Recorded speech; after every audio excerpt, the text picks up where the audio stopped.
With that, I will call to order the Town Council meeting number 10-26, which is Tuesday, May 19th, 2026, 6 p.m. We are starting at 6:05 in Town Council chambers at 30 Main Street. We do have a councilor who is remote this evening, so we'll be doing all voting by roll call. But the first item on the agenda is the Pledge of Allegiance. Please stand.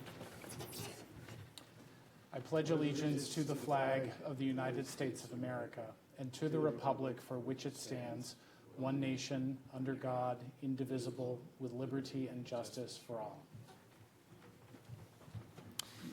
And we will find out who is in the room. Councilor Sparta. You have to say something. I'm here. Excellent. Councilor Lawrence. I am also here. Councilor Pilch. Here. Councilor Brown. Present. And Councilor Benoit. Hi, I am here. Excellent. And Eric Smith is here. We will entertain a motion to waive the reading and accept as printed the minutes from May 5th, 2026. So moved. Second. All those in favor? Aye. Do we need Oh, I'm sorry. We have to do roll call. Councilor Sparta. Aye. Councilor Lawrence. Aye. Councilor Pilch. Aye. Councilor Brown. Aye. Councilor Benoit. Aye. And the chair votes aye. So we move to announcements. And we do have several. First of all, absentee voting for the June 9th state primary and municipal election is available now. Visit maine.gov to request your absentee ballot or to register to vote. Or you can do either of those things here at the clerk's office, but you are welcome to do those online as well. We are looking forward on Sunday, June 7th, just a couple days before the election, to the community barbecue, otherwise known as the Cookout with Council, at Memorial Park here in downtown. Last year's event was so much fun that we're doing it again. Plus, it is nice to look forward to a, fingers crossed, sunny, warm barbecue outside in June, perhaps not as warm as today. Look for more information as that date gets closer. Public Works is continuing towards completion of the beautification project in front of Town Hall. And as they continue that work, which there is progress on, the front doors of Town Hall continue to be closed. I imagine we might have a ceremonial reopening of those doors at some point when that work is done.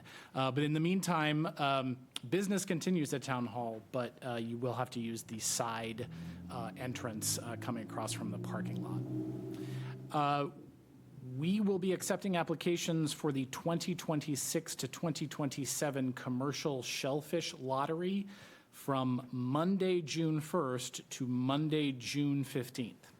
We have 3 resident commercial, 1 non-resident commercial, and 1 non-resident student commercial licenses available. The Shellfish Lottery will be held June 17th at 10 a.m. at Town Hall and is open to the public for viewing. Freeport Community Library's summer reading programs for all ages begin on Monday, June 1st. Many local businesses have generally donated raffle prizes, and every book read gets participants a raffle entry. And I'm assuming that there is more information on the library website about that program. Are there other announcements from council before we get to information sharing? Seeing none, we will move on to information exchange. We have a couple of items scheduled from counselors, and then we'll open it up more. I have Councilor Benoit's name next to the proposed workday before the community cookout that we just talked about. Do you have an update on that, or shall we wait for further information? So it's, we had discussed having the opportunity to maybe help the Conservation Commission morning, we've talked about opportunity for council to do that in general. I reached out to Ryan, the chair of the Conservation Commission, and proposed a work morning of 9:30 to 11. Councilor Pillsbury had brought this up as well. We've had this conversation ongoing for a long time. So basically, I just wanted to bring it to the council to see if folks are interested in doing that, and then also to make sure that staff has the support they need to prep for the barbecue at noon. And we were just talking about this while we had all the department heads here about the fact that it would probably be good if we had some counselors helping set up for the cookout, even if we had some counselors out working on the trails. But do folks have a strong preference about which they would like to do, or if any of you would like to be out on the trails to lead a volunteer day? Do you know the timing? In other words, the setup time, for instance, versus Yeah, I trail think time? I think we had arrived about 11 o'clock for setup. I think staff might have been there a little earlier. And so I'm assuming that the trail work would start earlier, like 9 or 10. But we had discussed 9:30 to 11. Yeah, okay.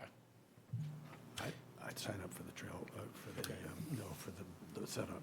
So it sounds like if it was 9:30 to 11, we could actually do both. I'm probably going to be out of town that weekend. Okay. Yeah, some of us have earlier morning commitments too. So It's my grandson's birthday. I don't First one. know if we have enough folks interested in the workday. But there might be a couple, if it was you and Matt and. Yeah, I or do. you- and- Yep. And Dan, so that would be half-ish of the council? Sure. So half on the So- trails, half on the setup? And Steve, were you interested, or what was your thought? Steve is interested in the setup, but not able to be there for the trails. Prior commitment earlier in the day. Otherwise, I'd love to do the trail.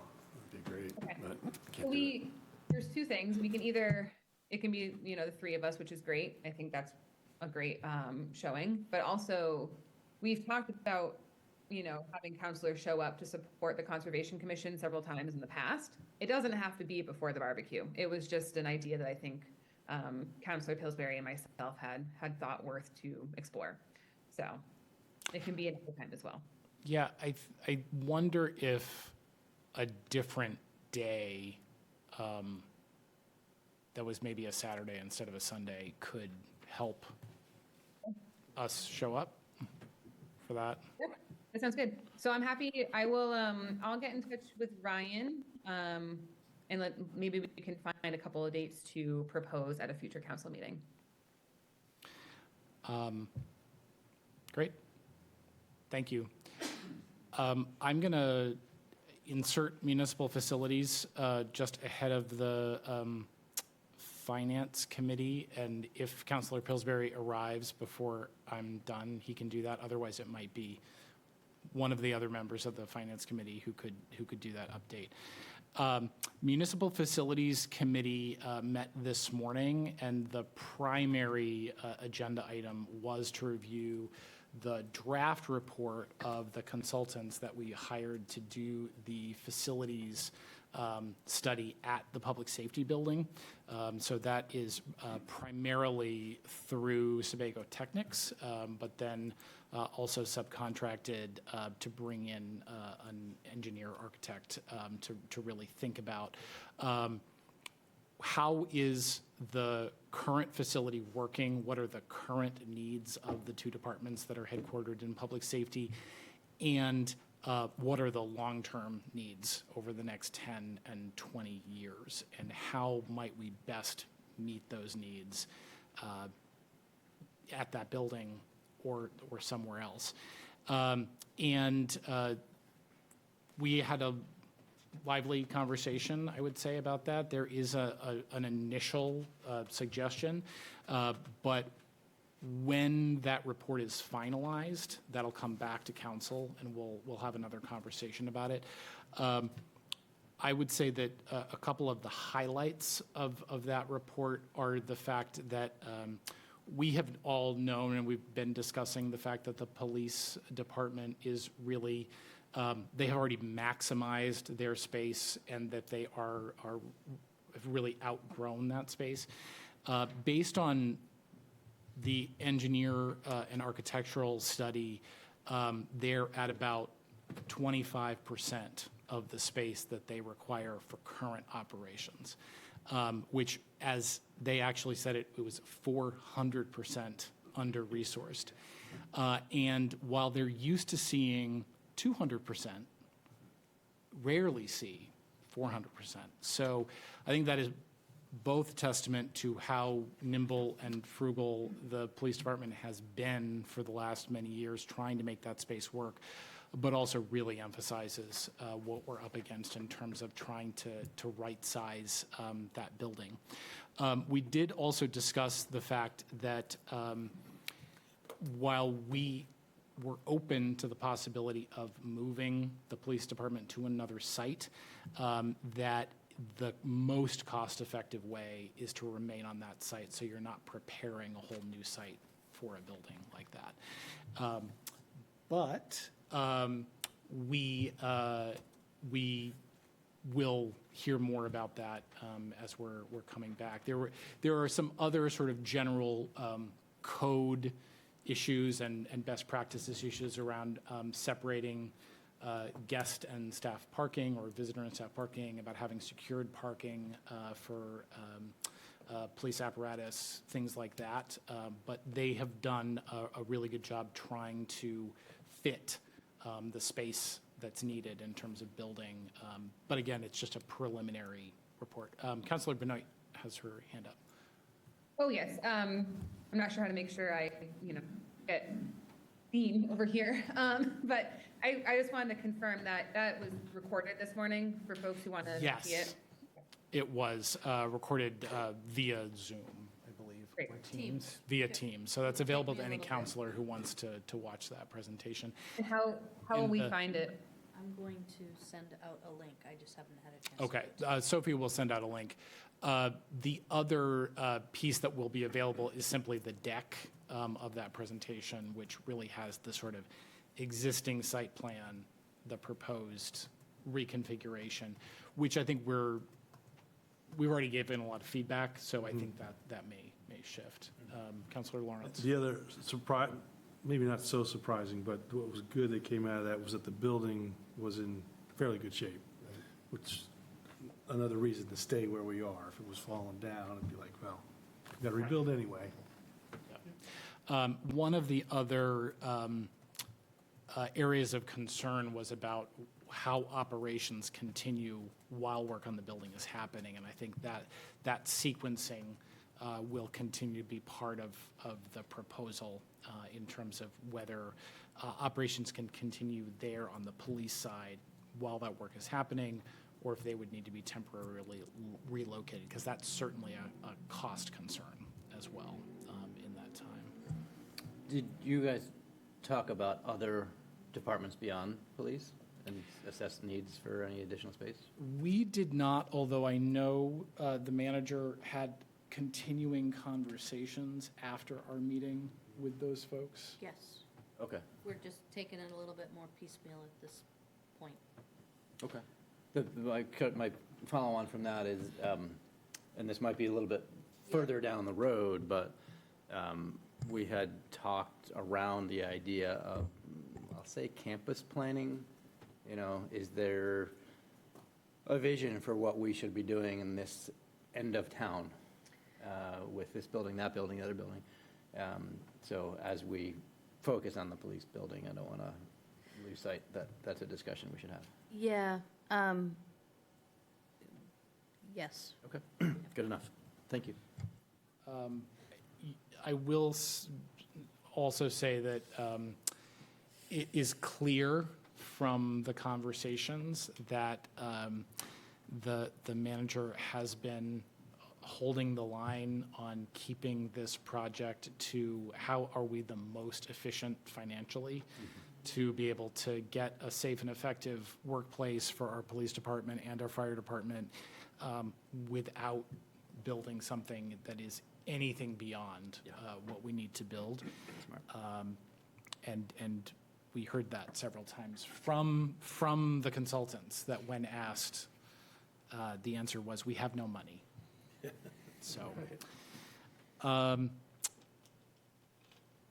the only other significant update from the Municipal Facilities Committee was that I believe we gave the go-ahead to the color choice of the new non-wooden shingles that will be going on the outside of the community library. And that work is going to happen at some point. Earl's left the room, so I don't know exactly what the timeline is on that, but it is overdue, particularly on the backside. The shaded site of the library has not been kind to the wooden shingles over the last 30 years. Okay, moving on to municipal budget update and finance committee update. Is one of the other two members of the finance committee open to giving us an update on that from the meeting last night? Dan looking up at me. Pausing to see if Joanna wants to take the bait, but if not- Go ahead, Dan. All right.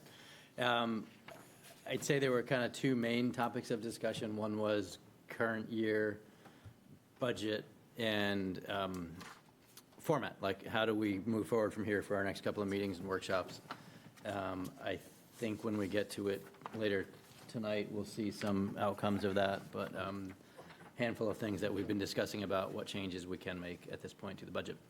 But then also a lot of discussion around a long-term framework that I think Councilor Pillsbury sparked around how do we do long-term planning, because we tend to budget in yearly cycles. So when we're done planning for this year's budget, we wait a few months and then start planning next year's budget, and how do we break out of that and say, what should we be doing 10 years from now, 15 years from now?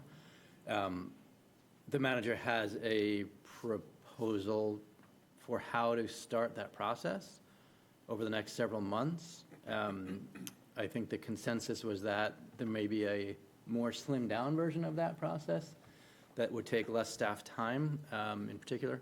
So we're going to revisit that at our next meeting and then bring it back to the council to say, here's our proposed framework for how to start thinking long-term about fiscal planning in general, see what the council thinks about it, and then potentially move forward from there with staff gathering some information, running it by council, asking for us to help define some policies. What should be our guidance as we think about future budgets? So that's the spirit of the discussion I think we had. So more to follow after our next meeting. Okay.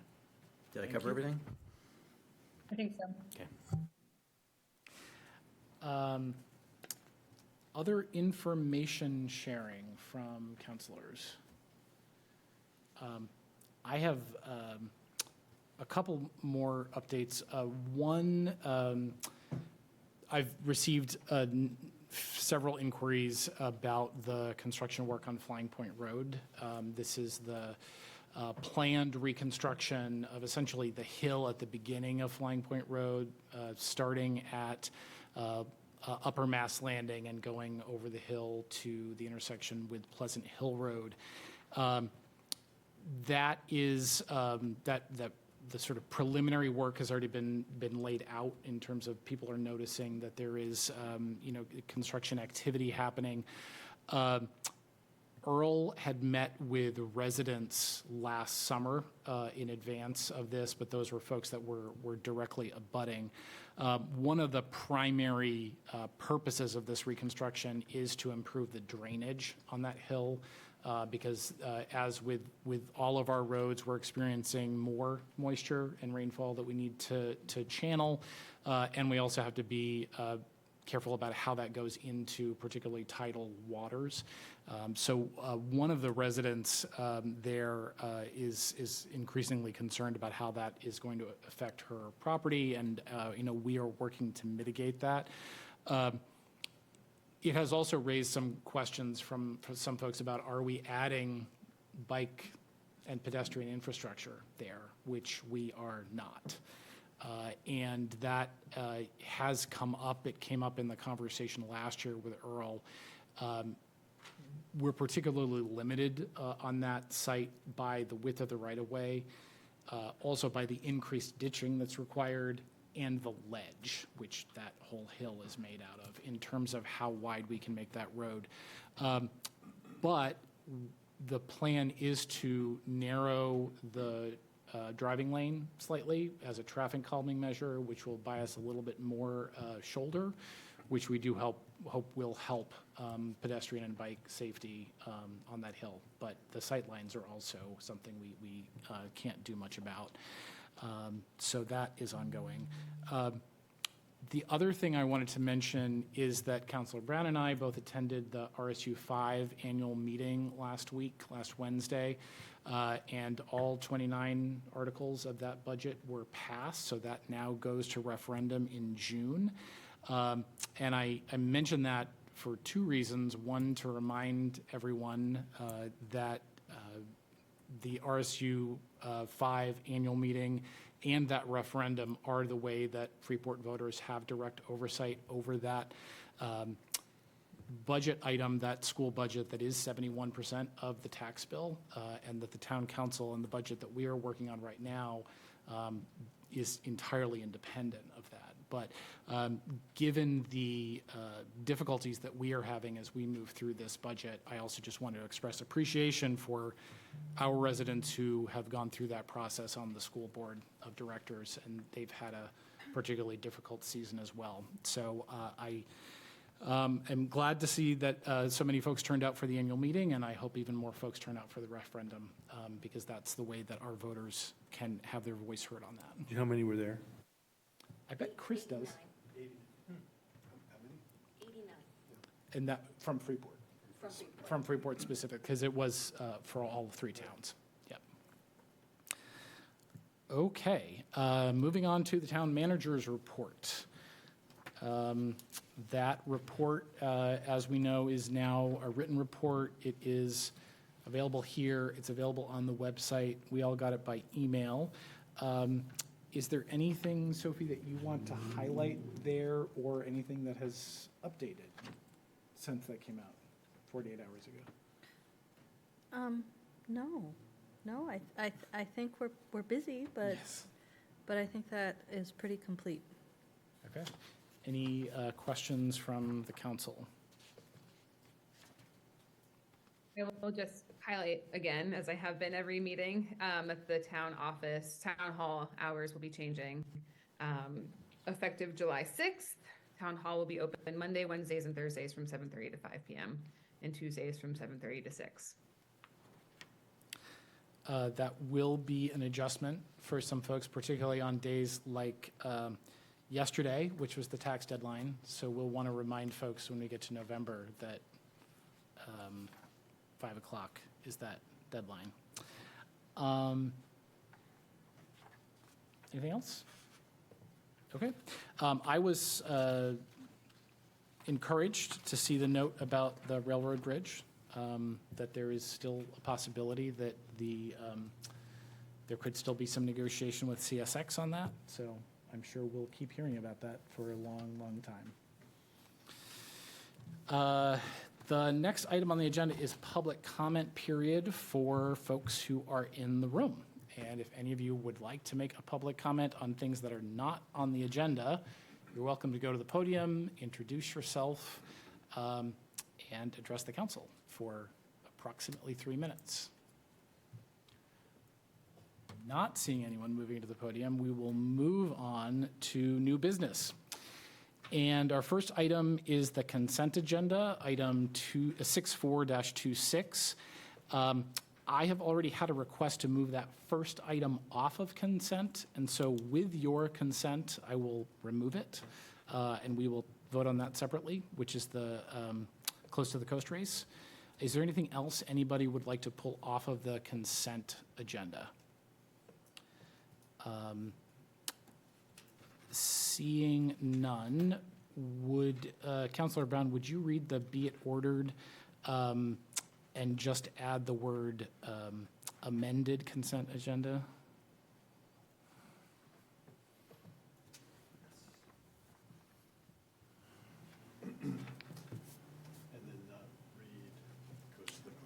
Just that first line is just be it ordered, and then after adopted, you can stop. Be it ordered that the May 19th, 2026 amended consent agenda be adopted.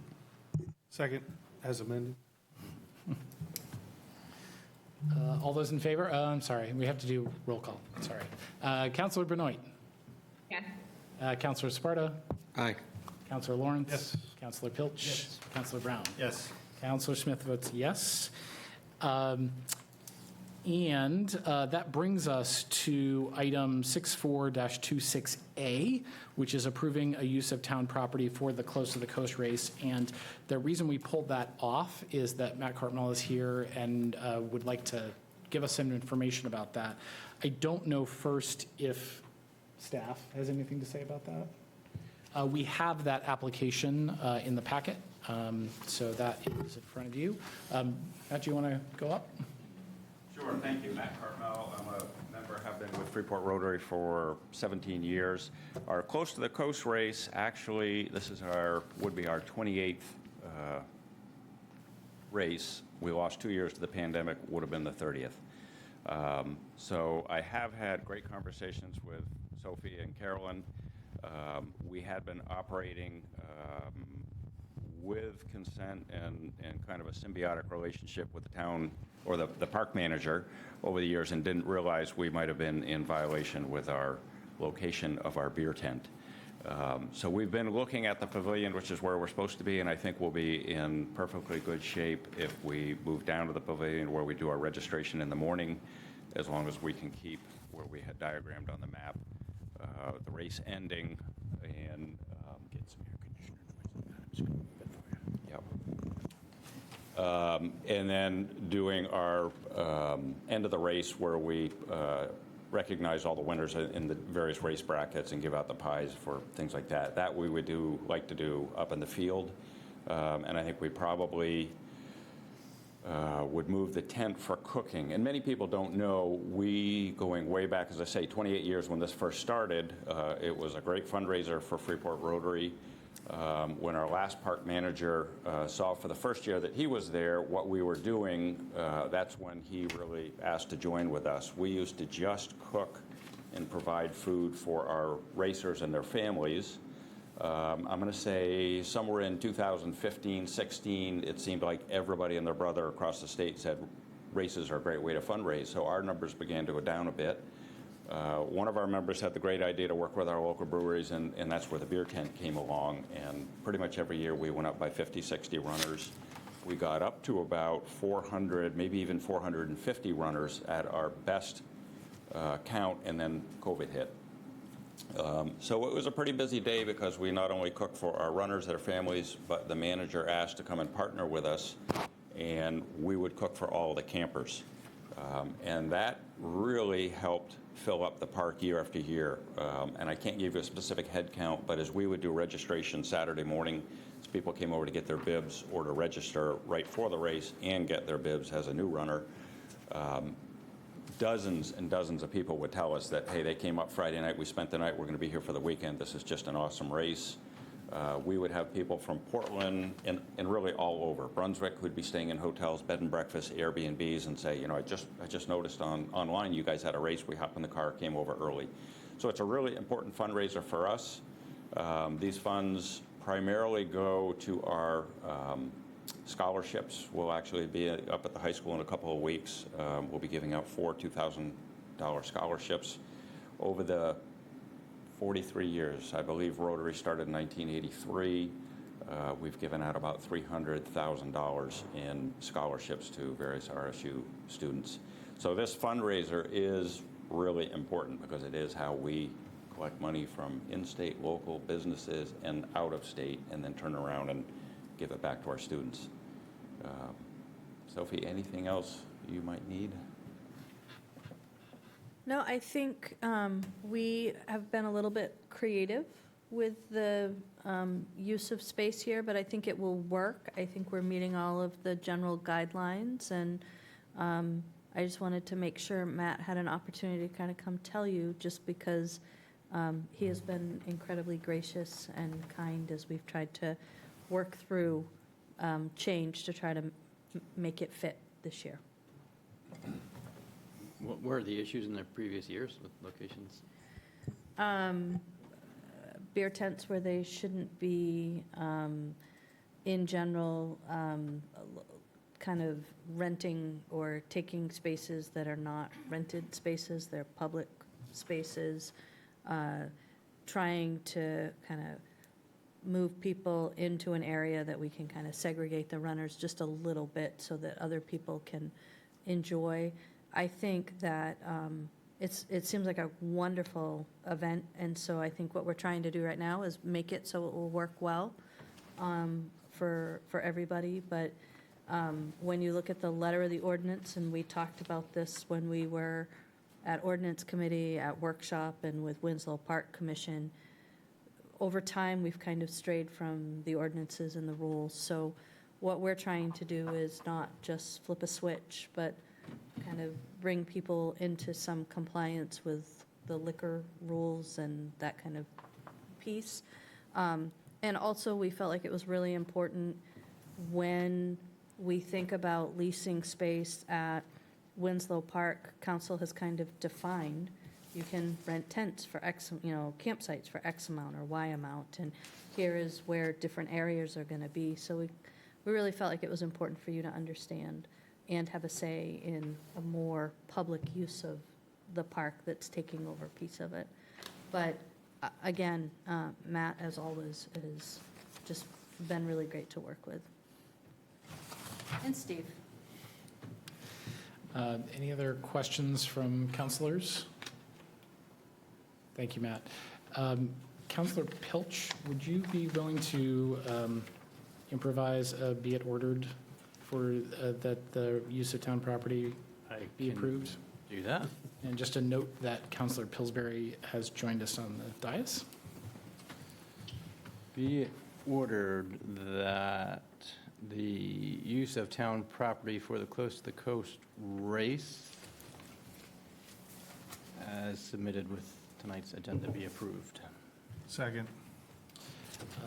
All those in favor, starting with Councilor Benoit.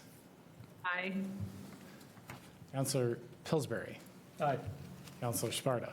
Aye. Councilor Lawrence. Yes. Councilor Pilch. Yes. Councilor Brown. Yes. Councilor Smith votes aye. Thank you. Thank you.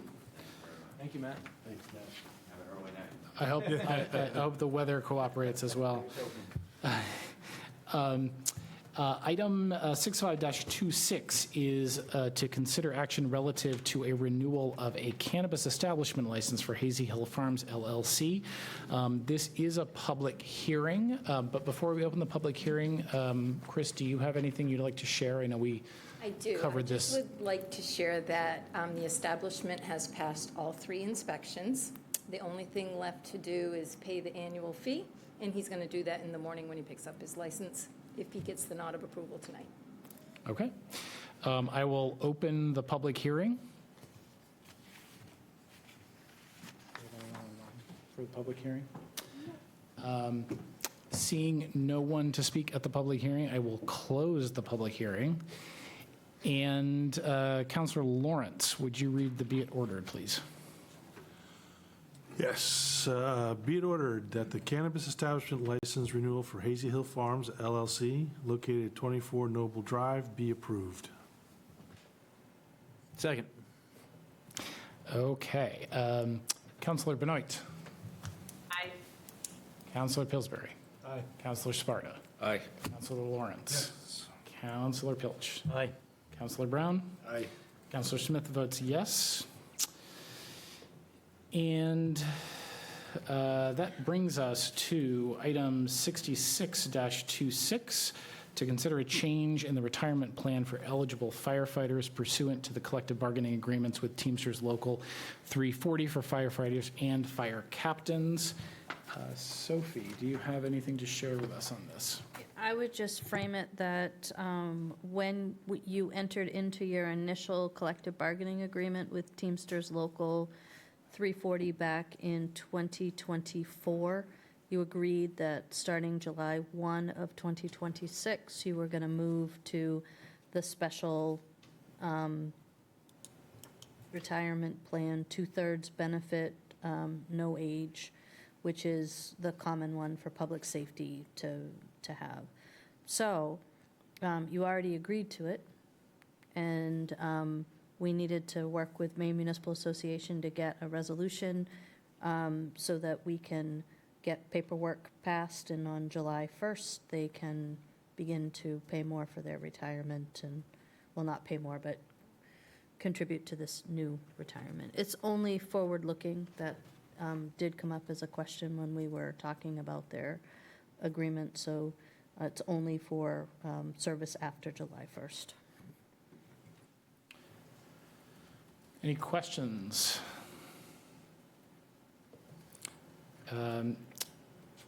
Counselor Sparta, it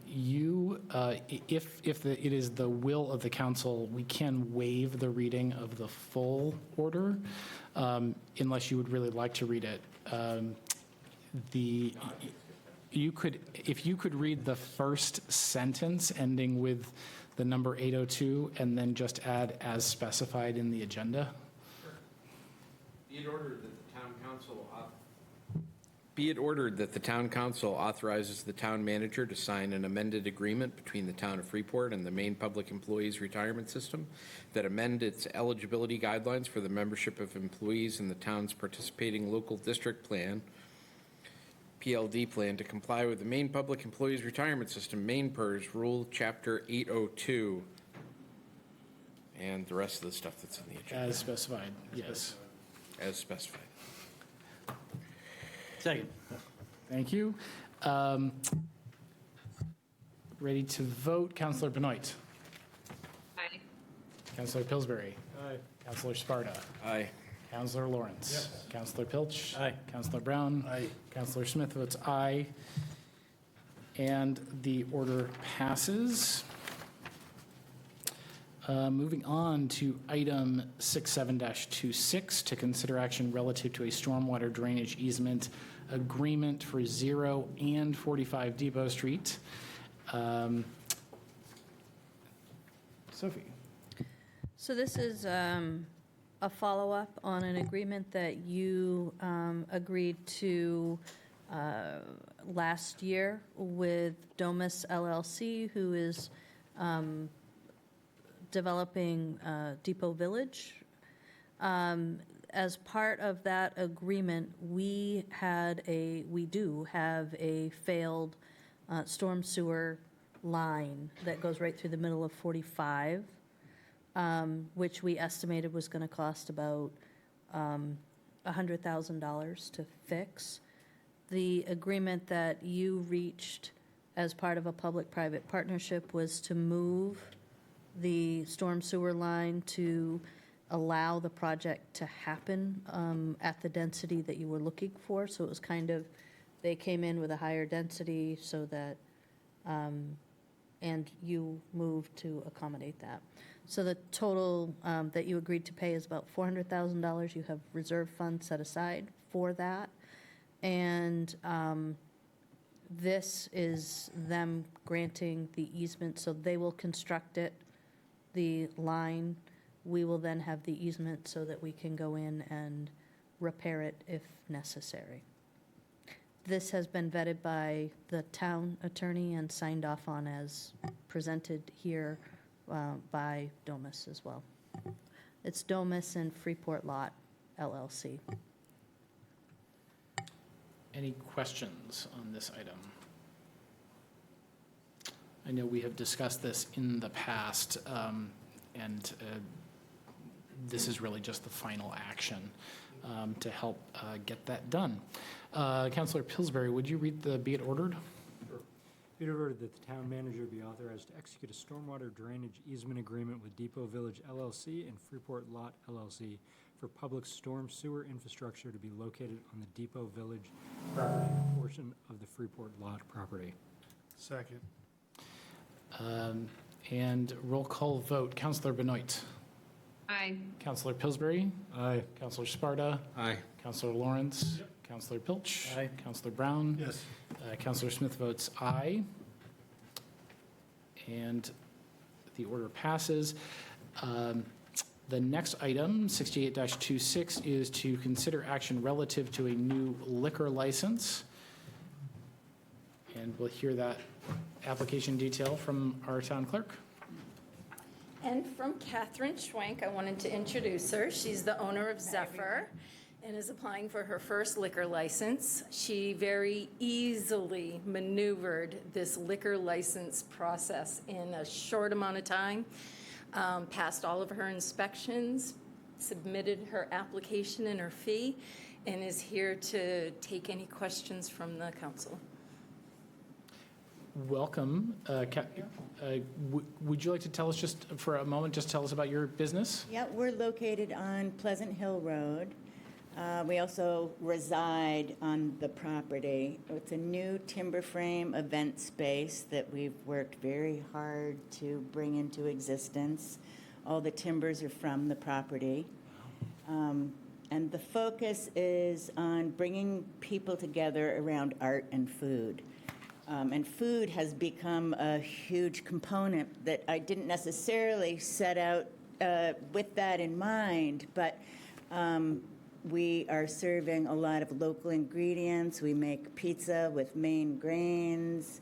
It's craft pizza. It's delicious. Salad, sandwich, and would like to offer a cocktail to our customers. Excellent. I notice you're not open after town council meetings. What? Say it again. Say it again. What? You said you're not open after council meetings. Oh, I will be if you Okay. say aye. Okay. Any questions? Excellent. Councilor Benoit, would you read the be it order if you have it available to you? I do. Actually, I just clicked on the link by accident. I do have it. Oh, I just did it again. Do it. All right. Be it ordered that a new liquor license be approved for Catherine Schwenk, DBA Zephyr, located at 21 Pleasant Road, Freeport. Second. And starting with Councilor Benoit. Aye. Councilor Pillsbury. Aye. Councilor Sparta. Aye. Councilor Lawrence. Yes. Councilor Pilch. Aye. Councilor Brown. Yes. And Councilor Smith votes aye. Congratulations. Thanks very much. Thanks for coming to town. Thank you. Thanks for opening a new business. Thank you. And now we are on to item 69-26, to consider action relative to an Arbor Week proclamation, May 17th, which was 2 days ago, through May 23rd, 2026. And I have Caroline listed here, and Caroline is online. Does Caroline have something to share with us? Perhaps. I will just add that my dog's about to bark, and this is something you've done for the past couple of years. This is requested by FSAB as part of their hopes to become a Tree City USA. We would have to do a couple things with the public tree acknowledgement, the tree ordinance regulations, and the annual proclamation, which you have here. Happy to answer any other questions. Any questions on this?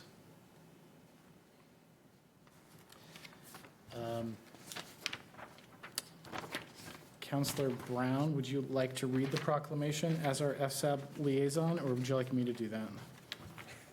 I'll be happy to read it. Okay, go right ahead. So, starting with Be it proclaimed. Sure. Be it proclaimed, whereas the state of Maine recognizes the third full week in May as Arbor Week and encourages community observance through the planting and care of trees and other greenery, and whereas Freeport is fortunate to have significant conserved open space, over 3,385 acres, representing 14% of the town's land mass, helping to define our community's character and providing opportunities to enjoy the outdoors. And whereas the town's Conservation Commission is charged with acquiring and maintaining land for the public benefit and helped steward several town-owned outdoor properties and trail systems, and whereas Freeport's Climate Action Plan, approved by the Town Council in December 2024, highlights ongoing work to strengthen the town's public tree program, including a Project Canopy tree inventory and the establishment of municipal tree task force. Now, therefore, the Freeport Town Council hereby proclaims Sunday, May 17th through Saturday, May 23rd, 2026 as Arbor Week in the town of Freeport, Maine, and be it further proclaimed that the Town Council encourages residents, schools, civic groups, local organizations to observe Arbor Week by planting and caring for trees and by celebrating the natural spaces that enrich Freeport's quality of life. Second. And any other discussion? We will move to a roll call vote. Councillor Benoit. Aye. Councillor Pillsbury. Aye. Councillor Sparta. Aye. Councillor Lawrence. Yes. Councillor Pilch. Aye. Councillor Brown. Yes. Councillor Smith votes aye, and it is so proclaimed. The next item is item 70-26, to consider action relative to the adoption of a request for and evaluation of a traffic calming measure policy that has been created and recommended by the Complete Streets Committee. And we have Brett Richardson, staff to the Complete Streets Committee, here to tell us about that. Sure. It's, as a staff liaison there, it's my pleasure to lay out this policy that clarifies and standardizes the way that the town would receive and then review requests for traffic calming. So thinking about traffic calming, that could be anything from signage to narrowing streets to putting speed bumps in place. So these are all varying degrees of investment and change of behavior and impacts to folks in the community. And right now, Complete Streets is tasked with making policy and developing programs that work for all users in the roadways. They also are the receiving end of a lot of the requests and complaints about the way the roads perform. And so there was a real desire to put in place a policy that would clarify how we go about receiving those, sort of a threshold for review, and then once received and sort of validated, what the review process and policy development process would be. It's important to note that the Complete Streets Committee makes up residents, but also the Chief of Police and Public Works Director, sort of the staff, folks who are close to the ground on a lot of these requests, and they're all very supportive of this policy. And so, you know, the first thing that's important to call out is that for an issue to be elevated through this policy, that there would have to be 5 business owners or residents in the area that sign on to it. In other words, it's sort of a broadly recognized issue, and that creates a threshold to make sure that we're spending time and resources on really important things. It then goes through a process where the police chief would validate, do some due diligence, and, you know, if it warrants it, do a field visit and really kind of dig into the details, at which point it goes back to the Complete Streets Committee for review, and then an analysis of solutions, whether it's adding signage or putting a speed bump in or something like that. So it sort of works through a process that's easy for the residents and businesses to understand, is transparent in the way that it would be reviewed, and then ultimately these ideas would be carefully vetted by the time they got to the town council, or for capital improvement planning in particular. And the threshold's higher for sort of infrastructure, hard infrastructure that would require capital planning, engineering, and potentially partnerships or due diligence with our partner organizations like Maine DOT. So this is something that was developed over the last several months. Committee members took the lead on it. They reviewed model ordinances from other communities, spent some time as a work group thinking through how that fits well with Freeport in the way that we're structured, and then brought it forward in April for an initial discussion, and then a unanimous vote a week or so ago at the Complete Streets Committee meeting in May, with an idea that we wanted to bring it forward to you for your consideration. Councilor Benoit has her hand raised.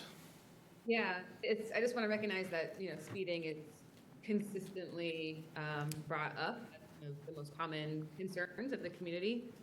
So I'm happy to see that this is a policy that's in progress. I do have some questions or comments. If there is a police department traffic study, if the data shows that is a required step, are there thoughts or is there anything we can put in the policy around like how long that study will last? Is it weekdays or weekends? Is it nighttime? I just feel like, from my own personal experience where I live, the time of day and the length of time changes what you see for dangerous speeding all the time. So curious thoughts on that. Yeah, so the way we do those police studies, Joanna, involve the mobile dynamic speed sign, which collects data. So it's out for a period of time. Usually, I think we try to do a minimum of 2 weeks, and often we'll do longer than that, depending on what the nature of the complaint is, to be able to you're pulling data 24 hours a day, number of cars, speed of cars, to kind of help with that. It might be worth putting a little bit of language around that is the methodology, just for clarity and understanding.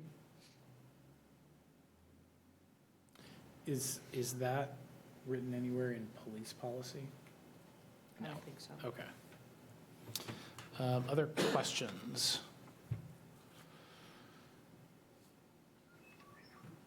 Is this a particular part of town, or is this town-wide? It's townwide. Townwide, I would, just to echo what Brett said, these are the requests that, whether they come through the police chief or often come through Director of Public Works, either way, they make their way to Complete Streets. And it is sometimes, often, one resident who is very concerned. And sometimes that resident also has rallied, other members of the neighborhood to bring those concerns up. I will just say that while I think sometimes we like to assume that the only people speeding through Freeport are people that are coming from Brunswick or Durham or Pownell, the amount of complaints that we get from people about speeding in their neighborhood, I can only conclude that most people in Freeport speed through everyone else's neighborhood and not their own. So I would highly encourage all of us to drive through town like it's all our neighborhood. Because I think that we've all discussed at Complete Streets the fact that we have particular challenges and constraints with the topography. Sometimes it's very easy to end up going down a hill 10 miles over the speed limit. We also have a lot of conditions where the speed limit changes on a regular basis, and understanding where those reduced speed zones is really important based on the folks that live there and what those conditions are. And then just to add on to that, on page 2, under process, there's an eligibility requirement, Councilor Lawrence, where it's for areas, focused on areas that speed does not exceed 35 miles an hour. And then it's public right-of-way that's managed, owned by the town, or is it within the urban compact? And that, of course, is the other, concern that we often have, is that a lot of where the complaints are coming is that it's actually on state highways that are state controlled, and that really does need to go to DOT.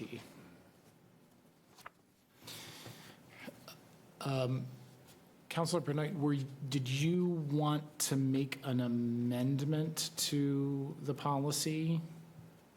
I guess Or- I'd be curious if other people see value in adding like the methodology of the police study.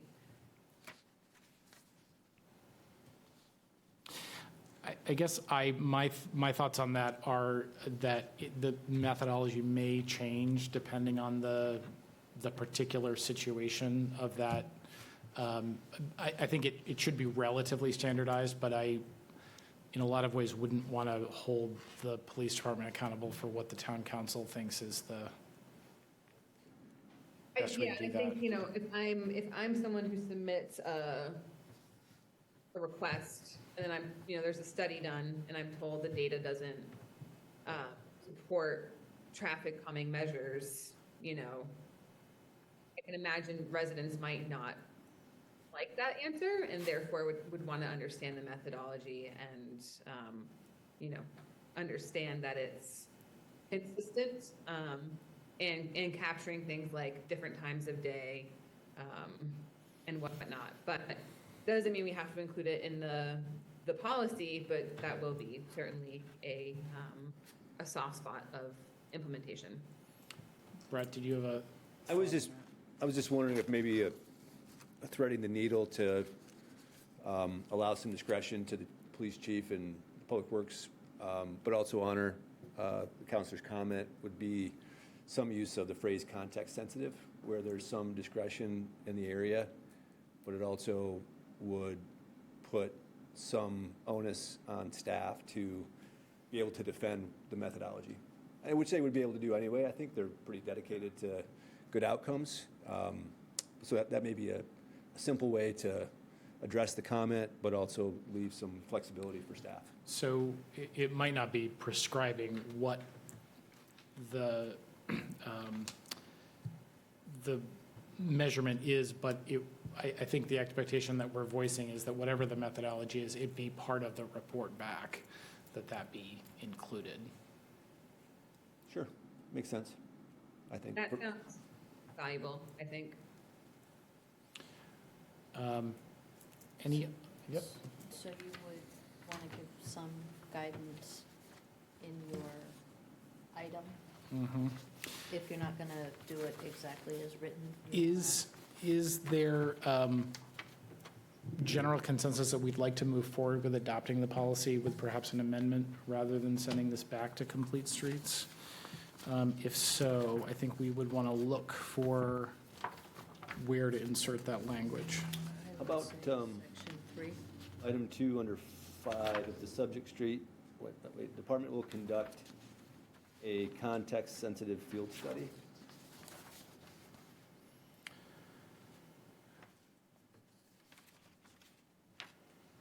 And with what Counselor Smith was saying, with methodology included in the final report.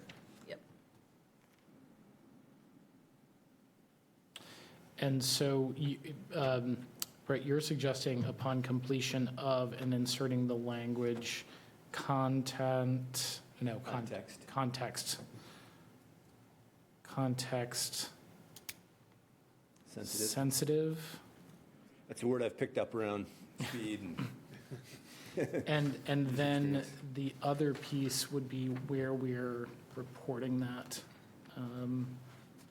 I think I would just put a line in there that says, with the report of the methodology used, included.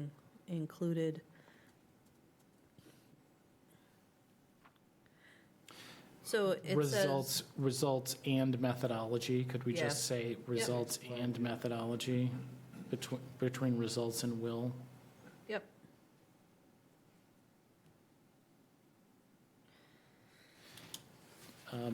Does that address your concerns, Councilor Benoit? I believe so.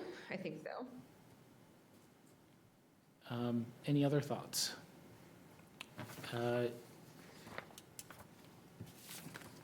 Councilor Pilch, would you like to read the be it ordered, or would you like me to do that I'm with happy the notes that I have? to do it. Do you want me to refer to the wording in particular, in which case As amended. you, Or do we want to just say as I think you amended? can just say as amended, and Okay. Chris will pick up that amendment in the minutes. Yes, and I will repeat it for you if we need to. Yep. be it ordered that the request for an evaluation of traffic calming measure policy as amended be adopted. Second. Roll call vote, Counselor Benoit. Aye. Counselor Pillsbury. Aye. Counselor Sparta. Aye. Counselor Lawrence. Yes. Counselor Pilch. Aye. Counselor Brown. Aye. Counselor Smith votes aye. And our last action item, I believe, is item 71-26, to consider action relative to a 2026 property tax assistance rebate. Sophie. I know that council adopted the list of individuals. We had a final straggler who demonstrated a real attempt to try to get what she needed before the deadline.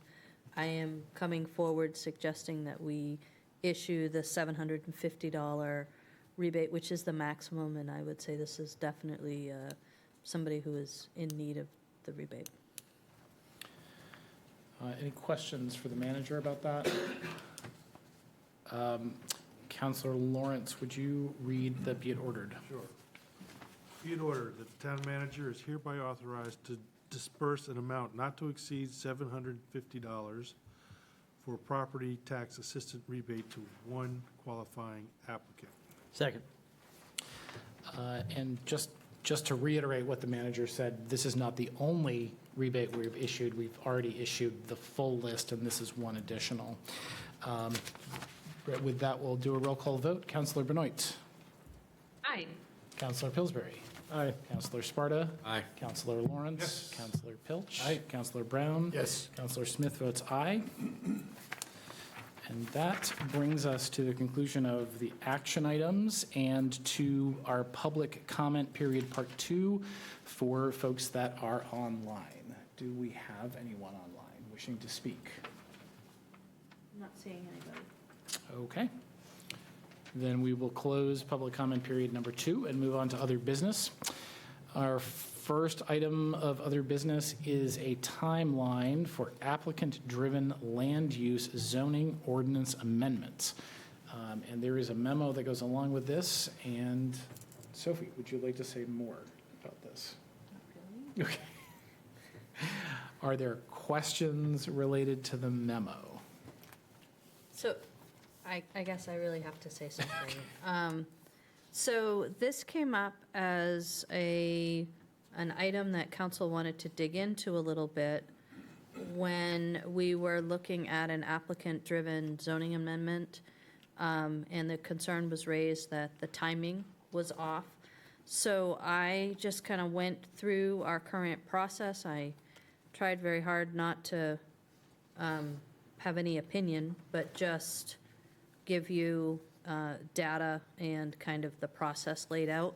We have Kyle here and Caroline online to answer any questions, but I did also include the exact timeline for that particular zoning amendment and tried to explain how, because I think there was some thought, because we have acted very quickly on items before council, so orders, especially as they relate to helping a business get up and going fast. And what I tried to explain, and this is just the difference between an item and to issue an order on an item versus ordaining an ordinance, and that your process is somewhat governed by the town charter and state law when it comes to the adoption of an ordinance, a local law.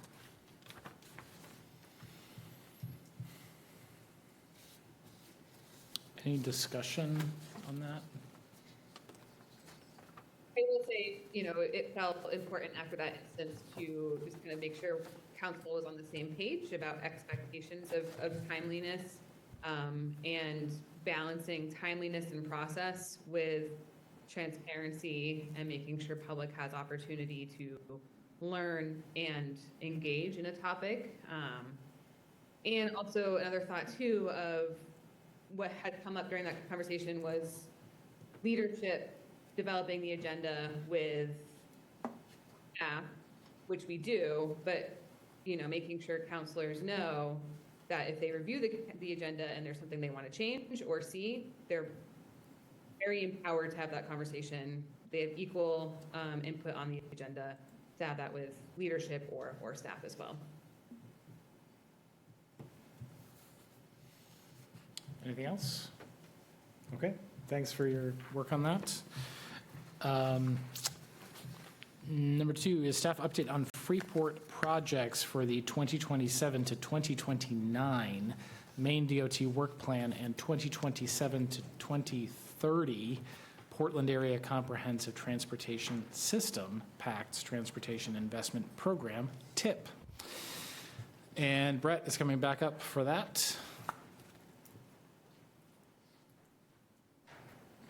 Is that there for the next one?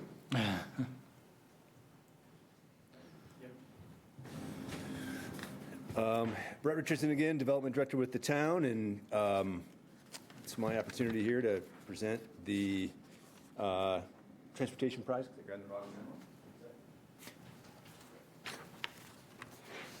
hard to speak from the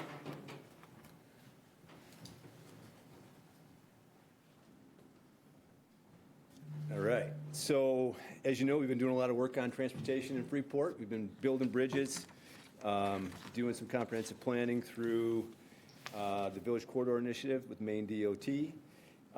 In this memo, and what it includes is a summary of sort of the work to date to move forward to meet the PAC's deadline where it makes sense on projects that we can work to get into the DOT work plan, and to provide an update on the methodology for how we're approaching that selection, and then laying out some next steps to get to a point where we're doing the best job we can to get in line for funding from our partners, whether it be PACs or Maine DOT.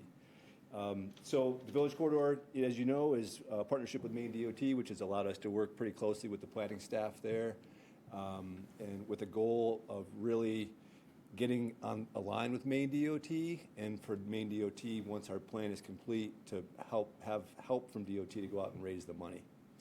And we're closing in on the final report here, coming up with a draft in June, and then an opportunity to hopefully finalize it in July, based on the workshop that we had at the high school a few weeks ago, and then some conversations with Complete Streets Committee, as well as the VCI leadership team.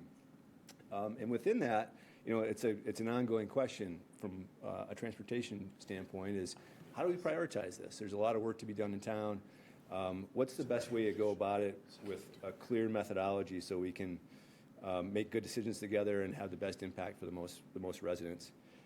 And so Stantec, the consultant for the VCI, proposed a methodology that they would recommend to the town within their study, which prioritizes projects based on whether or not they're within the town's growth areas and are eligible for TIF-funded infrastructure investments. They're aware that we have a TIF fund in play and that we've got resources, and so it makes sense to use those dollars to leverage partner dollars where we can. So that's the idea there is, you know, let's put the infrastructure where we want to grow and where we have dedicated funding that we can match. They recommended that the work that we propose as priorities be supported in previous planning studies and efforts. So, you know, this isn't a new idea. This is something that the community's talked about for a long time and says they want. And then located where improvements will serve the most people. So the best impact for the most people. And what that means in practical terms really is sort of from the inside of downtown out is how we're thinking about it. And with that methodology, we also identified 6 projects that have been broadly supported and recognized to have big impacts. Starting from sort of that philosophy of starting in and then moving outward. The idea is that Mallet Drive, the multi-use path there, it's designed, it's engineered, it's more or less ready to go. So let's finish what we started. came in the downtown vision as a big push there, and we've been working on it ever since, to the point where it's pretty much ready to go once the dollars fall into place. So starting with that Mallet Drive, finishing what we started. The second one is the Bow and Main Street intersection, and this would be redesign, so further engineering to make sure we're doing it right, and then construction based on the VCI plans. It's at the heart of downtown, downtown vision plan, the VCI. We spent a lot of time on that. We did the trial in the fall where DOT is comfortable with that intersection, that we don't need further trials there, that what we've accomplished with that first trial satisfies their questions about that particular traffic control, but we do need to design it, engineer it, and take the next step on that. So that's the next one, is the Bow and Main intersection. The third one is the School and Elm Street intersection. Again, focused on the downtown. That's a high crash area. It's a pretty big intersection with a lot of opportunities there and additional development that's been approved on Elm Street and back in that area. So anticipating more users there and the need to mitigate that. So School and Elm as the next one. Redesign and construction would be the steps that would be taken there to bring it forward. And that is sort of the priorities downtown. And then we start to think about how we connect our growth areas into the downtown.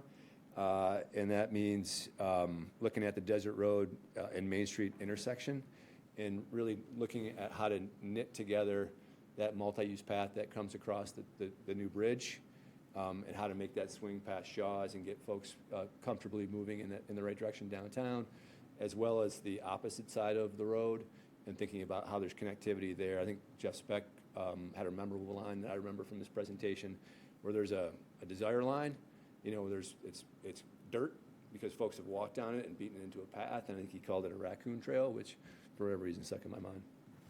So thinking about that the Desert Road connection.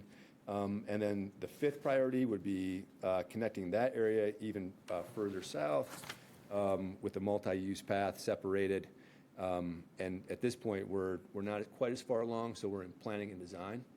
And those are two steps that are specific to the processes that PACS, GPCOG, or DOT would look at. So planning and design, and then the sixth priority would be a similar treatment, but it'd be on the north side of Mallet Drive, thinking about Kendall Lane and connectivity across the bridge there at Upper Mass Landing Road. That's the idea. Those are the big six. Where we're at right now, we've had a good conversation with Maine DOT staff around the general strategy of how we land the planes here between funding sources, and have some good input there. And then we have a conversation coming up with Chris Chopp from PACS to get his input on the best way to go. And there's one school of thought that we should go ahead and submit these 6 projects for PACS with the idea that they can help us steward them into the DOT work plan. But there's some risks for doing that if we're not 100% sure that that's the way we want to go. And that is that if we go in for the DOT work plan, it'll be unlikely that we would have the potential to get funded for specialty pools of funding that DOT has, like the Active Transportation Planning Initiative, which we talked about earlier when we were talking about the trials. That's a spot-specific pool of funds that go up to $500,000 matched with town dollars. So there's some of these opportunities that we could take advantage somewhat potentially sooner. And we want to make sure that we're being thoughtful about how we go about that. So having a conversation with Chris Chopp will help us understand exactly how we want to go about this.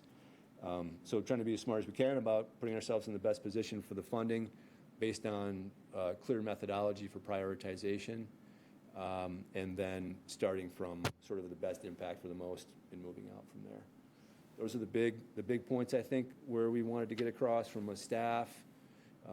This approach was unanimously endorsed by Complete Streets in May, and the Village Corridor leadership team, who's been paying attention to this as well, endorsed it. So that's the general plan.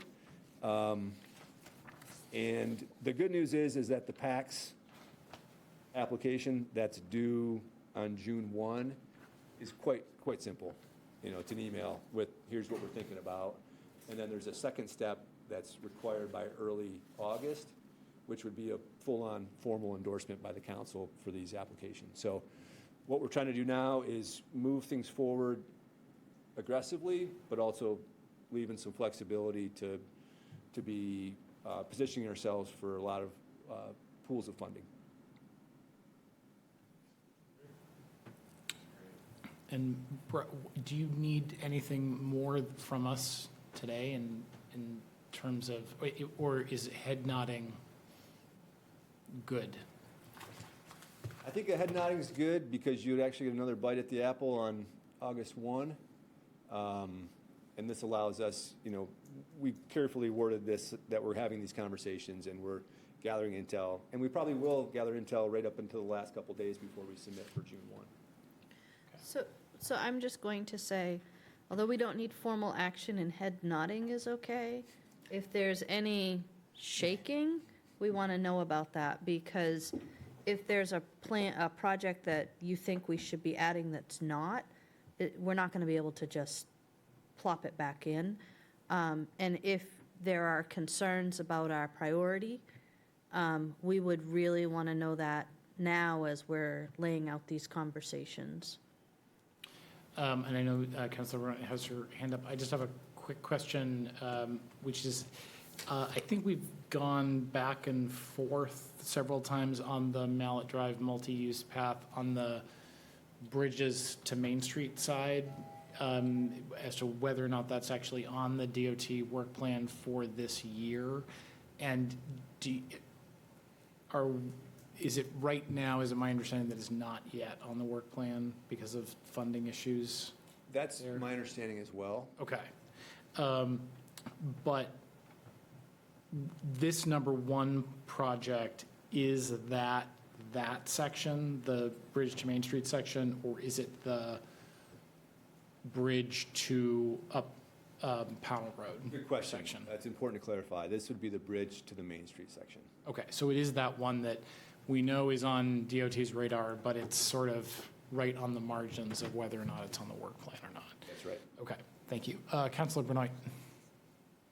I will say that I think this list is in the right order, and I'm very confident that it reflects the processes we've gone through with the downtown vision and our PPI, which I just want to, this is incredible that we're at this point where it's very clear and consistent, and that is the outcome of the process we've been going through for years, honestly. So just kudos to the staff and the community and everybody who's gotten us to this point, to have a clear list of projects like this that's consistent. And I will say, I know just from sitting on PACS that it's the landscape is getting increasingly tricky with funding, as Brett had mentioned. And, you know, just because we are proposing these projects doesn't mean we'll get on a work plan or a list, but, you know, some projects will have to be resubmitted in the future. It's kind of an iterative process, but I think this is a great list and a good starting point. And I'm very excited to see how the conversation with Chris Chop goes. Sure. That's great. That jogged my memory. There was one other point that I wanted to make, and I think it came out of the conversation with DOT, and that was this higher level strategy question, which is, do we come in with the big $20 million ask for a big package? And the answer there was what Councilor Benoit essentially just alluded to, that those big dollars are pretty scarce right now because of the funding environment, and that the best strategy right now is to take this incrementally, project by project. So that was a good point that I meant to make, and Councilor Burnett just made it, so that's good. And to pick up on the other piece that Joanna said about the planning, you know, one of the things that really is often the deciding factor as to whether or not something gets funded, is it planned, and is it supported by the community, and is it shovel ready, and almost all of these things really are, because we've done all of that planning. Dan? What was my question? Brett, you mentioned that there's a conversation that you're still going to have with Chris Chop that might influence whether or not you submit all these to PACS on June 1, or pursue a different avenue. So I assume that while we're nodding tonight, say this is the list, this is the priority, not a done deal that these are necessarily going to PACS pending the outcome of that conversation. You may take a different tack. That's a good question. I think it's, because this is somewhat fluid, I think it's fair to categorize where we're at. And I'd ask Sophie to correct me if I missed anything, but I think if you look at those 6, the high-level approach would be that 1, 4, 5, and 6. So Mallet Drive, Desert Road, and the multi-use paths would be best suited for the work plan. And that 2 and 3, Bow and Main and School and Elm, because they're quite location specific, we might want to keep some flexibility there to go after a smaller focused pool of funding. I think that's the latest thinking. Okay, makes sense to me. Thanks. Matt? With School and Elm, though, we still have a lot of work to do to, where are we going to test and then design after that?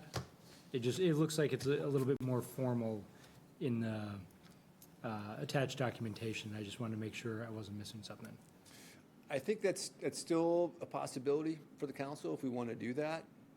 I think what I've heard from the technical team is that further trials aren't necessary. Doesn't mean we couldn't do it.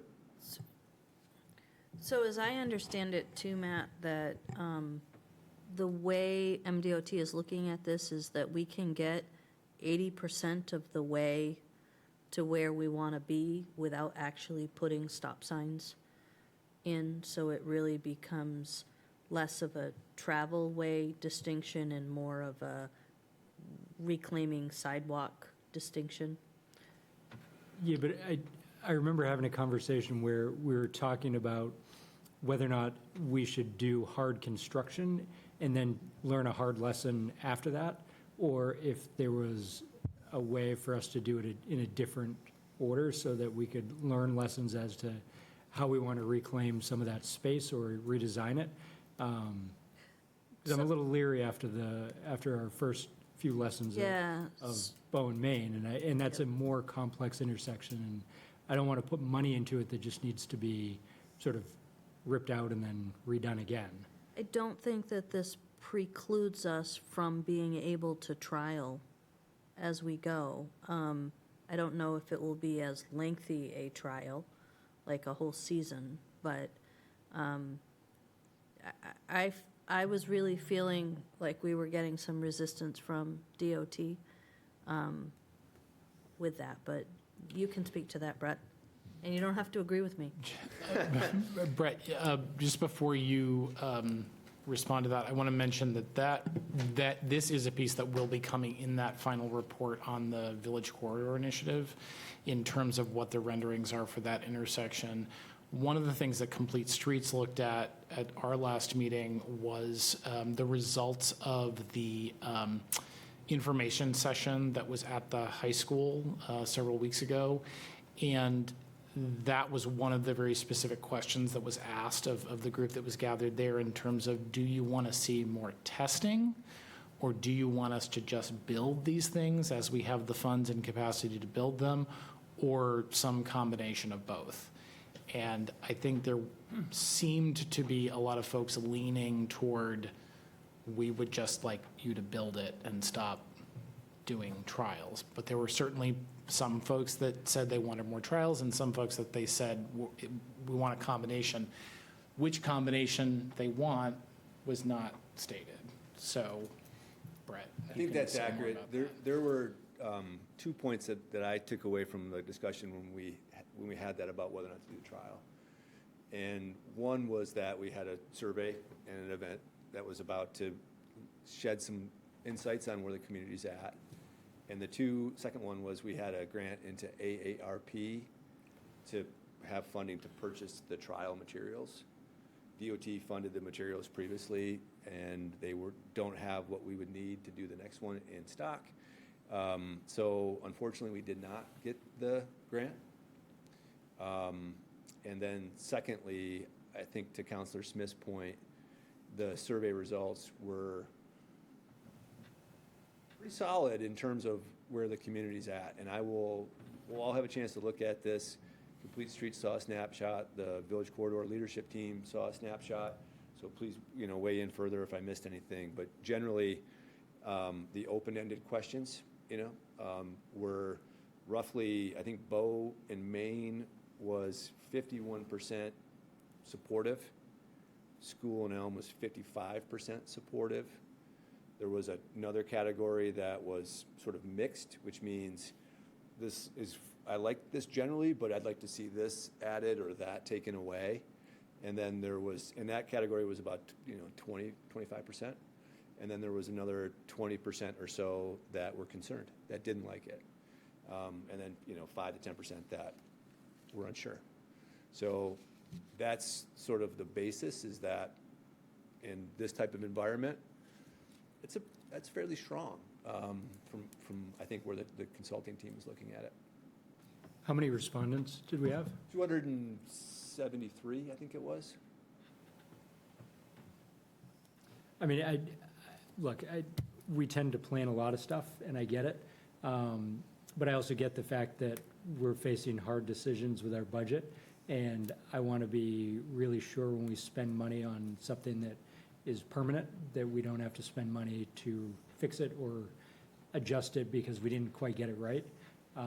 So I throw that out there because it's a challenging time, and it just makes me uneasy to think that we're just going to go ahead and alter an intersection without having trialed anything.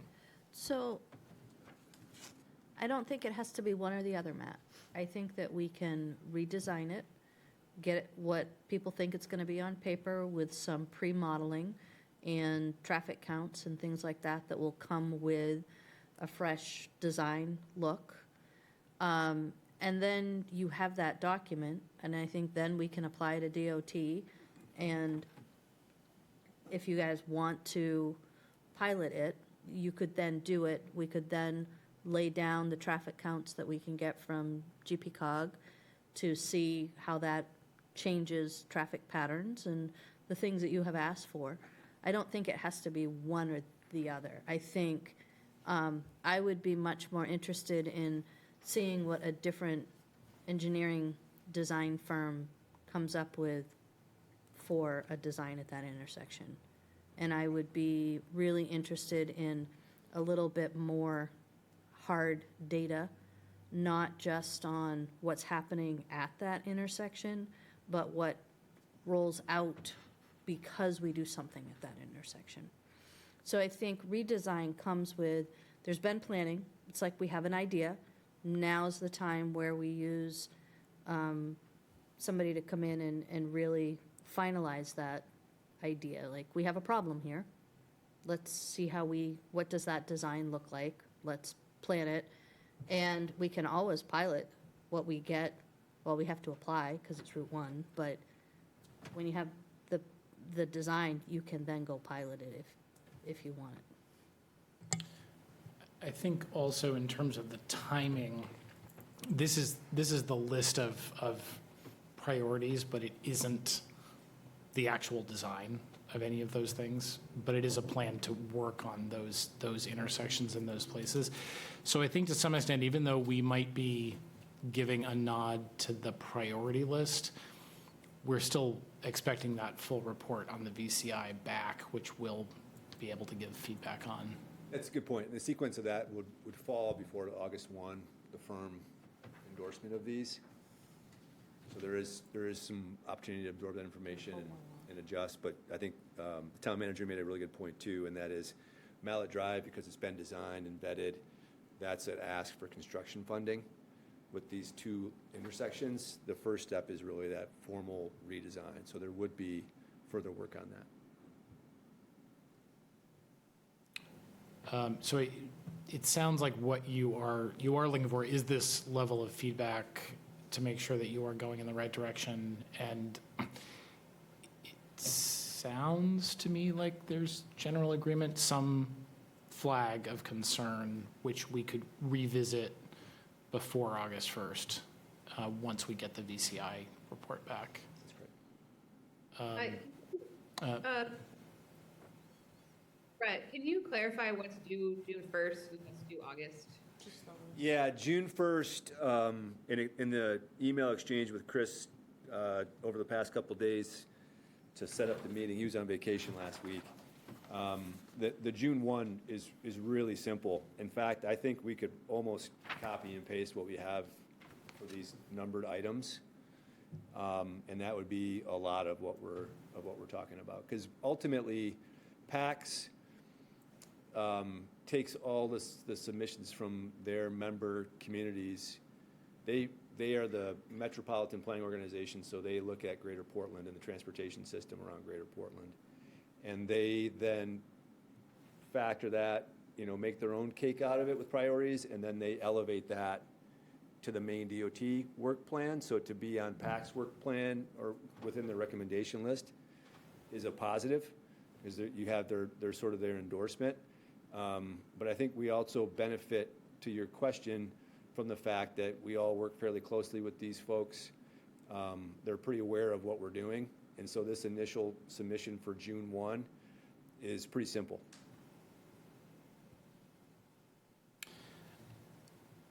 Other questions? Does that sort of answer your question, Matt? Or are you still concerned? Okay. All right. Do you have what you need, Brett? I think so. Okay. Forge ahead. Then I invite you to move from the podium to the table so that we can talk about potential business revolving loan fund. That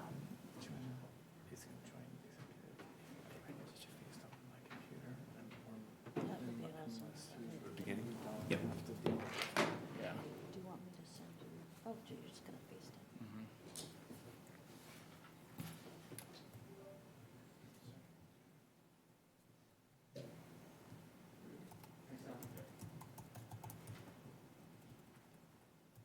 Switching from transportation to more classic economic development. So this is a discussion of a potential revolving loan pilot program here for economic development. So first, a little bit of context. We're making good progress on economic development. At the FEDC board meeting today, we heard that the downtown vacancy rate is the lowest it's been in 19 years, hovering around 4%. We've got 142 units of the missing middle housing that we've been working on in the pipeline. A nice groundbreaking ceremony the other week. You guys can look out that window and see what's going on over there. Across from Shaw's, down Varney Road, you see what's going on down there. And we have our next groundbreaking on June 4th for the Domus project over here with the stormwater support that you guys just provided. So good stuff happening there. What we're also, aware of is that there's still challenges. The spaces that continue to stay vacant are vacant for a number of reasons, but one in particular is that they tend to be pretty large. And so for, the type of businesses that we're recruiting, they're better suited for national and regional, which is great.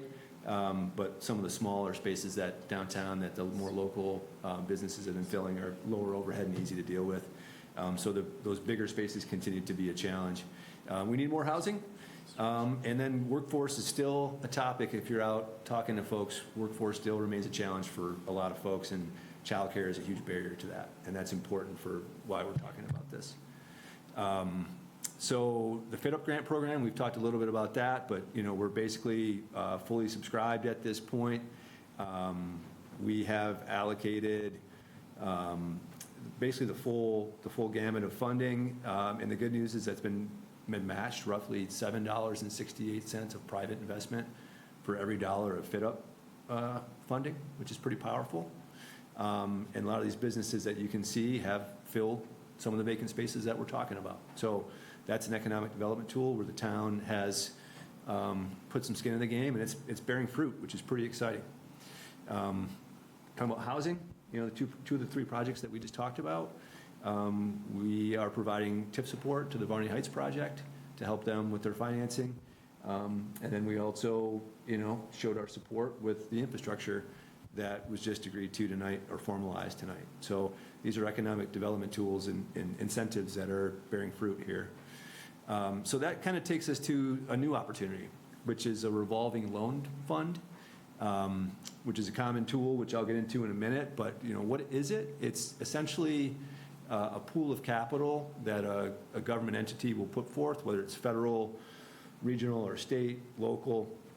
And the idea is that we would loan out those dollars, and as they come back in with interest, you can then revolve that and loan it back out. So you've got a pool of capital that's managed appropriately with an idea that it's a long-term program that will sustain itself, generate some interest income, and be sustainable for a unique type of financing. And that is sort of risky.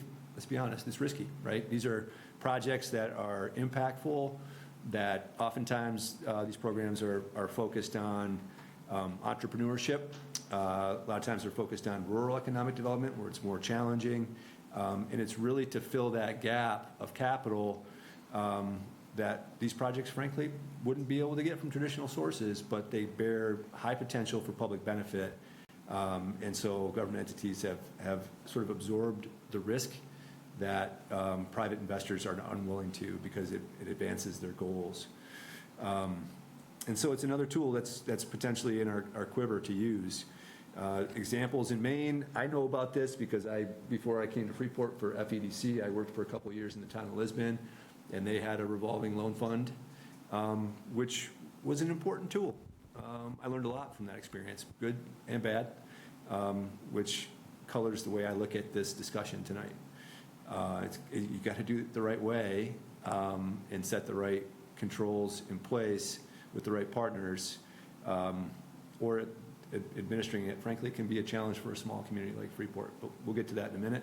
GPCOG, we talked a little bit about PACS. GPCOG sits in the same building, and frankly, which we'll get to in a minute as well, we wouldn't be having this discussion tonight if GPCOG could lend to this particular project that generated this discussion, because the first call when there's these gaps is to Paul Johnson at GPCOG, and they ask the question, do you have a pool of funding available? And they've given 2 loans in this space in the last year for high-impact projects, Made across the street, and then Spoon, the new bakery coming into town. So that gives you a sense for the type of catalyst projects that we're talking about that are hard to finance purely with private capital or with conventional financing. So GPCOG is a partner that we rely on carefully. And when I was in Lisbon, we ran a lot of our administration through AVCOG, which is Androscoggin Valley Council of Governments. They would do the underwriting and a lot of the administration, which is good because they have a little bit more specialized skill set than an average municipality would do. And then federal, USDA, EDA, EPA, et cetera, a lot of these folks have these type of programs. So that's an example of sort of the basis for how we're approaching this. Is it's a tool that's been used pretty commonly. If you look at, just a quick sort of landscape analysis, South Portland and Gorham have pretty robust programs that they fund in a strong way, and it's a tool, and they promote that, and it's sort of, we had the FIT-UP grant for a while that I think differentiated us in a positive way, and these folks have their own programs. But I highlighted in red, this program helps businesses address financing needs that cannot be met solely through conventional lending institutions. So that gives you a sense for what we're talking about. There's best practices. There's ways to do this well, and there's ways to back yourself into a corner. And the first one is this idea of but-for funding, which means this project would not happen but for this gap in infusion of capital. So really, from a management standpoint, you really got to ask those questions and make sure, for example, in Lisbon, we would not look at a loan application unless it had attached to it a letter from a conventional lender that said we can't do this, right? So there's a way to sort of validate whether or not these folks really need, if it's really truly critical gap funding. And then there's the sort of the mission, the public benefit. Are these projects that are truly unique, that are going to add a value to the community that otherwise wouldn't happen? Best practice is you need to, even though it's it's not a traditional bank, you got to really look at these with the eye of a banker and understand what's the risk, what's the credit worthiness, who are the players behind the project, do they have the wherewithal to see it through and the character to follow through on the commitments that they made. And then you need to assess reasonable fees and interest rates to make sure that, you're getting that capital out, but, the town is covering the administration costs for that. You want to paper it the right way, you got to have the right documents, you want to treat it in a formal agreement, just like any banker would. And then you want to make sure that you're managing this, month to month, whatever the payment terms are, and tracking that and understanding what the balances are, or pretty simple stuff, but it's important. It's important. So that's how we would approach it. The question, why are we talking about this now? There's an important project. The FitUp committee, there was a FitUp grant application by United for Childcare, which is the community development block grant that we supported, that Cumberland County awarded $308,000 to. That was the first workforce grant in 7 years that Cumberland County's given out, because it's such a great project that is going to create 20 jobs for frontline childcare workers that will be paid a living wage. And most importantly, from sort of the public benefit point, it's going to be 100 childcare slots on Stonewood Drive, which is a critical workforce challenge and has resulted in financial contributions from some of the big corporations that are our partners here in town. And so we went down and under the lens of doing a tour to assess whether a FitUp grant was warranted, it became clear that this project's need was greater than that. And the committee started to say, boy, what can we do? This is pretty important. And this FitUp grant's great for smaller businesses and smaller retail spaces, what have you. But this is sort of infrastructure, and this is meaningful, and we need to do something, or at least explore whether we can do something more to help them. Joanna was there. I think I characterized that appropriately. And so the project has leveraged a lot of different funding sources. I mentioned CDBG, corporate contributions, and they do have some financing in that capital stack as well. And so, and then again, the first call is to Paul Johnson, right? Paul, hey, Paul, can you fill this gap? And he can't do it because it's a nonprofit, and GPCOG can't lend to a nonprofit. So that's why we're having this discussion. It's a good project. The committee saw a lot of value, wanted to explore options, and our sort of go-to guy couldn't do this one. So the question became, could we? And so we, over the last few weeks, have sort of scrambled with a couple meetings, been in touch with GPCOG from an administration standpoint, and sort of took those best practices that we talked about, diligence, underwriting, the appropriate interest rate and fees, a process to track and make sure that we're managing the grant or the loan. We sort of worked through that process with the folks who are interested in that support. And so how would this work? Well, how would we approach this? We have the town's Concord Gully TIF fund, which has within its development program a revolving loan fund. So the foresight of some of you on the council and maybe some of your predecessors included that in the Concord Gully development program. These things are designed to, the development programs are designed to cast a wide net and be flexible, right? So I don't know that anybody said that's exactly where you should start, but it's in there. We could use it if we want to pull that tool off the shelf. And then there's also an adequate fund balance in that TIF. And I took some time to read back to the minutes when that was developed today. And my understanding is, there's a big push for that to help fund recreational trails. Currently, that fund is accruing for the town side of the ledger roughly $90,000 a year for the next several years. And to build a trail for a mile is like $2 million. So there is a critical mass and timing standpoint here where even the opportunity to build trails, we got to let that fund build. And so if there was an appetite to do this, there could be a rationale that could say, let's put this to work now and see where we are a couple years from now relative to the trails. Underwriting, we've already gone through the process and had a meeting with the FitUp committee, who's a pretty savvy group, frankly. Jake Daniele, former town councilor, Councilor Benoit, Becky Doughton from FEDC and Doughton Construction. So folks who think about these things, they participated, recognized that this type of decisions is well above their pay grade per se, but they've got the right sort of view screen to help us think through the nuts and the bolts and how to approach it in a thoughtful way. So GPCOG has completed an underwriting review and has the established capacity and track record to manage this on behalf of the town if we wanted to go down that road. So the general terms, reasonable interest rate, we would want to incentivize an early payback if we could. And then we want to make sure that, the majority of our administrative costs outside of our own town review of the docs would be covered by the borrower. And then ongoing, Paul Johnson and GPCOG would manage the loan on behalf. So this is an interesting way to sort of pilot a tool where, we might need a different tool if the council wants to continue to engage in public-private partnerships, and some of the projects, some of the easier, lower-hanging fruit have been sort of worked through. The bigger challenges remain, arguably, and we'll have to continue to think about tools that will allow us to help with those. At least that's the economic development perspective. So, so we're making good progress with policy updates, partnerships, and funding tools.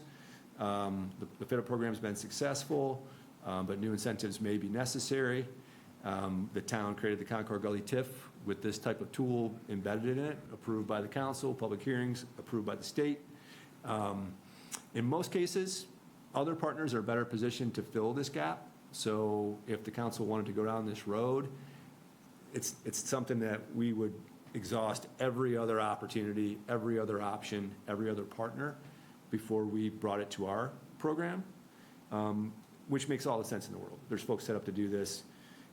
We have other things that we're better at, and so we would look to other folks to take this step before we were able to. But it is a tool to support really innovative projects, especially with the project like this that is community infrastructure in a lot of ways for a lot of people, and supports our tax base through our commercial folks who need workers. And one of the stats that I found to be pretty compelling is that one of the biggest barriers for two folks in a household to be employed is a lack of childcare, and it's keeping a lot of folks out of the workforce to stay home with their kids.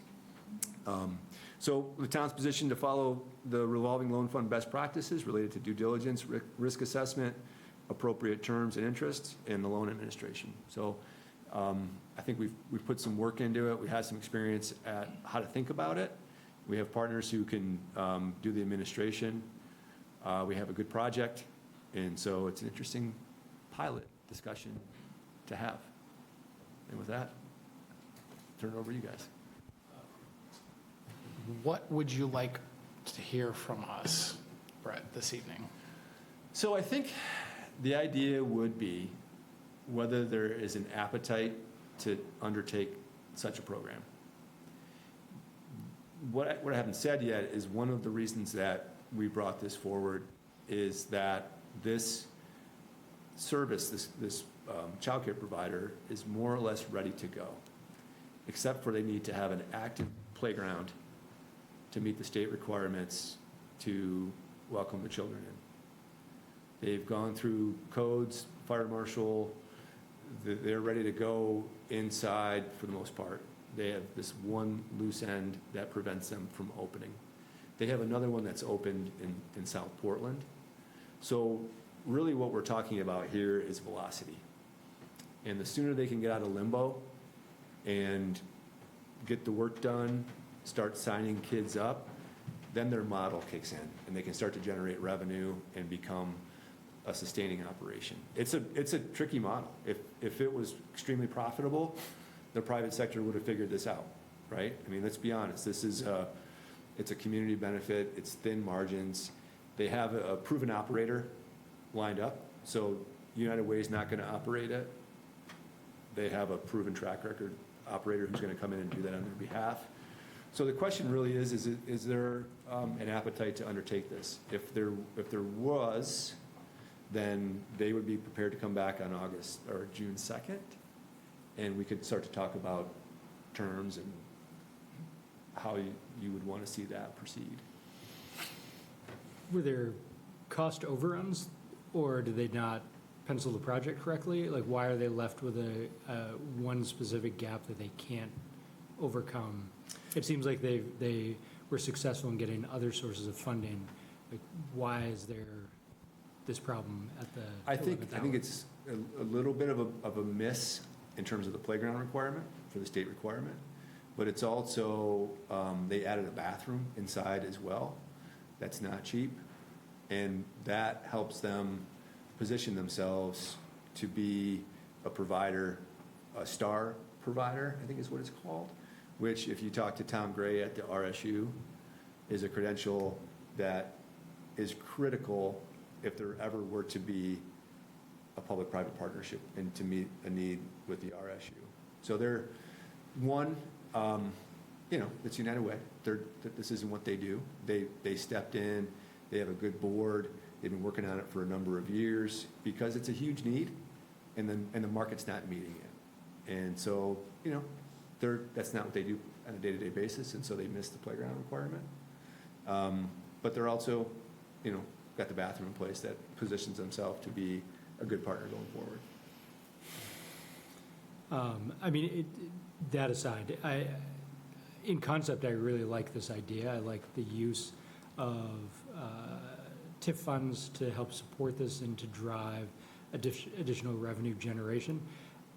I do have initial concerns that, if we are acting as sort of the fund of last resort, and we're trying to drive folks to other places first as to meet their needs, we're going to get, in theory, the pool that's the least creditworthy. Yeah. And normally in a fund, you balance that risk out so that the fund doesn't go belly up because the credit rating is low for all the people that come into the fund. So I think we need to think long and hard about how we want to approach this. You're right, it's not in our wheelhouse, and I'm interested to see how we can play in the ecosystem. But I'm intrigued by the idea that this is a sort of a new way for us to approach the use of TIF funds and to grow a portfolio long-term at the same time that we're supporting community initiatives. Like, it's not just cash out the door. We like the Fit Up grant. That fit in, that met a need, but this is going to further community projects that need to take hold while returning funds back to continue the momentum. But I think if we don't structure it right, there's a lot of risk there, and it could be a tough one for us.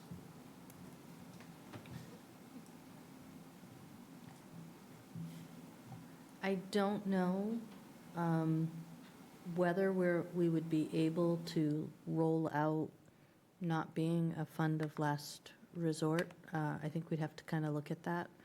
All of the revolving loan funds that I've been part of or been aware of that municipalities have kind of stepped into that fray, it has been as a last resort. That's the public benefit side. So I think we could be pickier than some. I do think you control the creditworthiness to some degree in the guidelines. We are not going to judge that. We're going to let somebody else judge that. But I think it would be hard for us to make the argument that we could be something other than a fund of last resort. We can try, and I'm happy to look into that if that's something council wants to do. It's just, I'm not aware of that. Other thoughts? No hand from Joanna. I have concerns, not about the worthiness of the project. I think it's a great project, and I hope they succeed. I have concerns about having the town become a funder, philosophically. So by the discussion, it sounds like we would be a funder of risky things that are unfundable in the private sector. So that carries the potential of losing money, losing taxpayer money, essentially. If we were to move forward with it, I would very much like to see an outside source of funding for our fund. So if we can get a grant to seed the revolving loan fund, and we're lending out basically other people's money, and we're assessing the public good, I think that would be great. If there's a CDBG program or something similar to do that, that's fantastic. If it's taxpayer money, whether it's TIF money or general fund money, like, it doesn't matter, it's still taxpayer money. I have concerns about that. We're funding individual businesses out of that. The Momentum grant was smaller in scale, and like Matt said, met a need, so that's where I land. I have concerns. I think that's fair. Honestly, I can't underscore enough that this isn't something I think that we would want to roll out in a robust way. Gorham, South Portland, some of these folks really treat it as a core of their programming. Maybe someday it could be. For me, I don't think it's the best use because we have funders, we have partnerships that we can typically rely on. That said, I do think that from an economic development standpoint, there is a basis for essentially critical infrastructure. And I don't disagree with anything that you said, except for this is pretty critical for workforce. And I think that the success that we're having with some of the projects that we've supported recently, they probably wouldn't have happened without the town showing that support.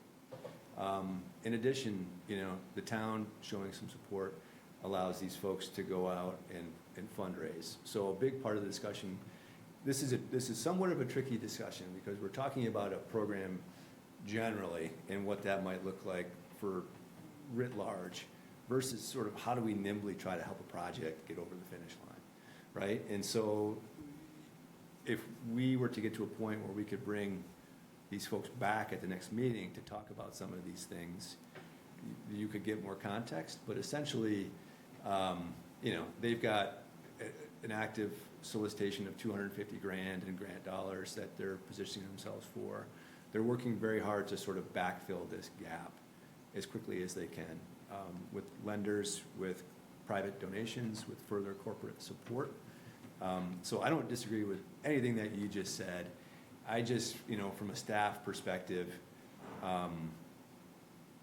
don't want to make this seem like a bigger leap into this type of program than it needs to be. And that's why I'm referring to it as a pilot. I'll leave it there. Chip? Well, we talk about grants, which is money we just give to a business that's hopefully going to take and do this. If we did it this way, it gives us an opportunity to get that money back so we can do it again. Whereas grant is taxpayer money out the door. That's it, not coming back. To underscore that, I remember when we talked about the FIT-UP grant originally, Matt, you asked a good question and you said, when's enough enough? When do we stop? When do we know if we succeeded? And I think that there's a lot of value for continued FIT-UP support for another little period of time. But I do think that question is relevant. And at some point, maybe the well doesn't go dry, but maybe you restructure it in a way that we're no longer dipping in, we're replenishing as well. That's what I like, the replenishment part. I mean, we have a problem, right, with the sewer district, which is what we put the FIT-UP grant really in for, right? We're not getting that money back. Brett, do you have a dollar amount that you are envisioning either for the pilot pool or the first pilot project? So are you suggesting there might be a pool from which there would be a pilot loan that would be capped, or do you envision what a cap would be on what the loan amount would be? That's a great question. I think the pilot, the request is $120,000, and that would become the pool, potentially. I had a good conversation with our TIF attorney today, and there's a fair amount of flexibility here. So it's a great tool. It'd be nice to have available, but it doesn't mean that those dollars would be permanently earmarked forever for that pool, right? There's some flexibility.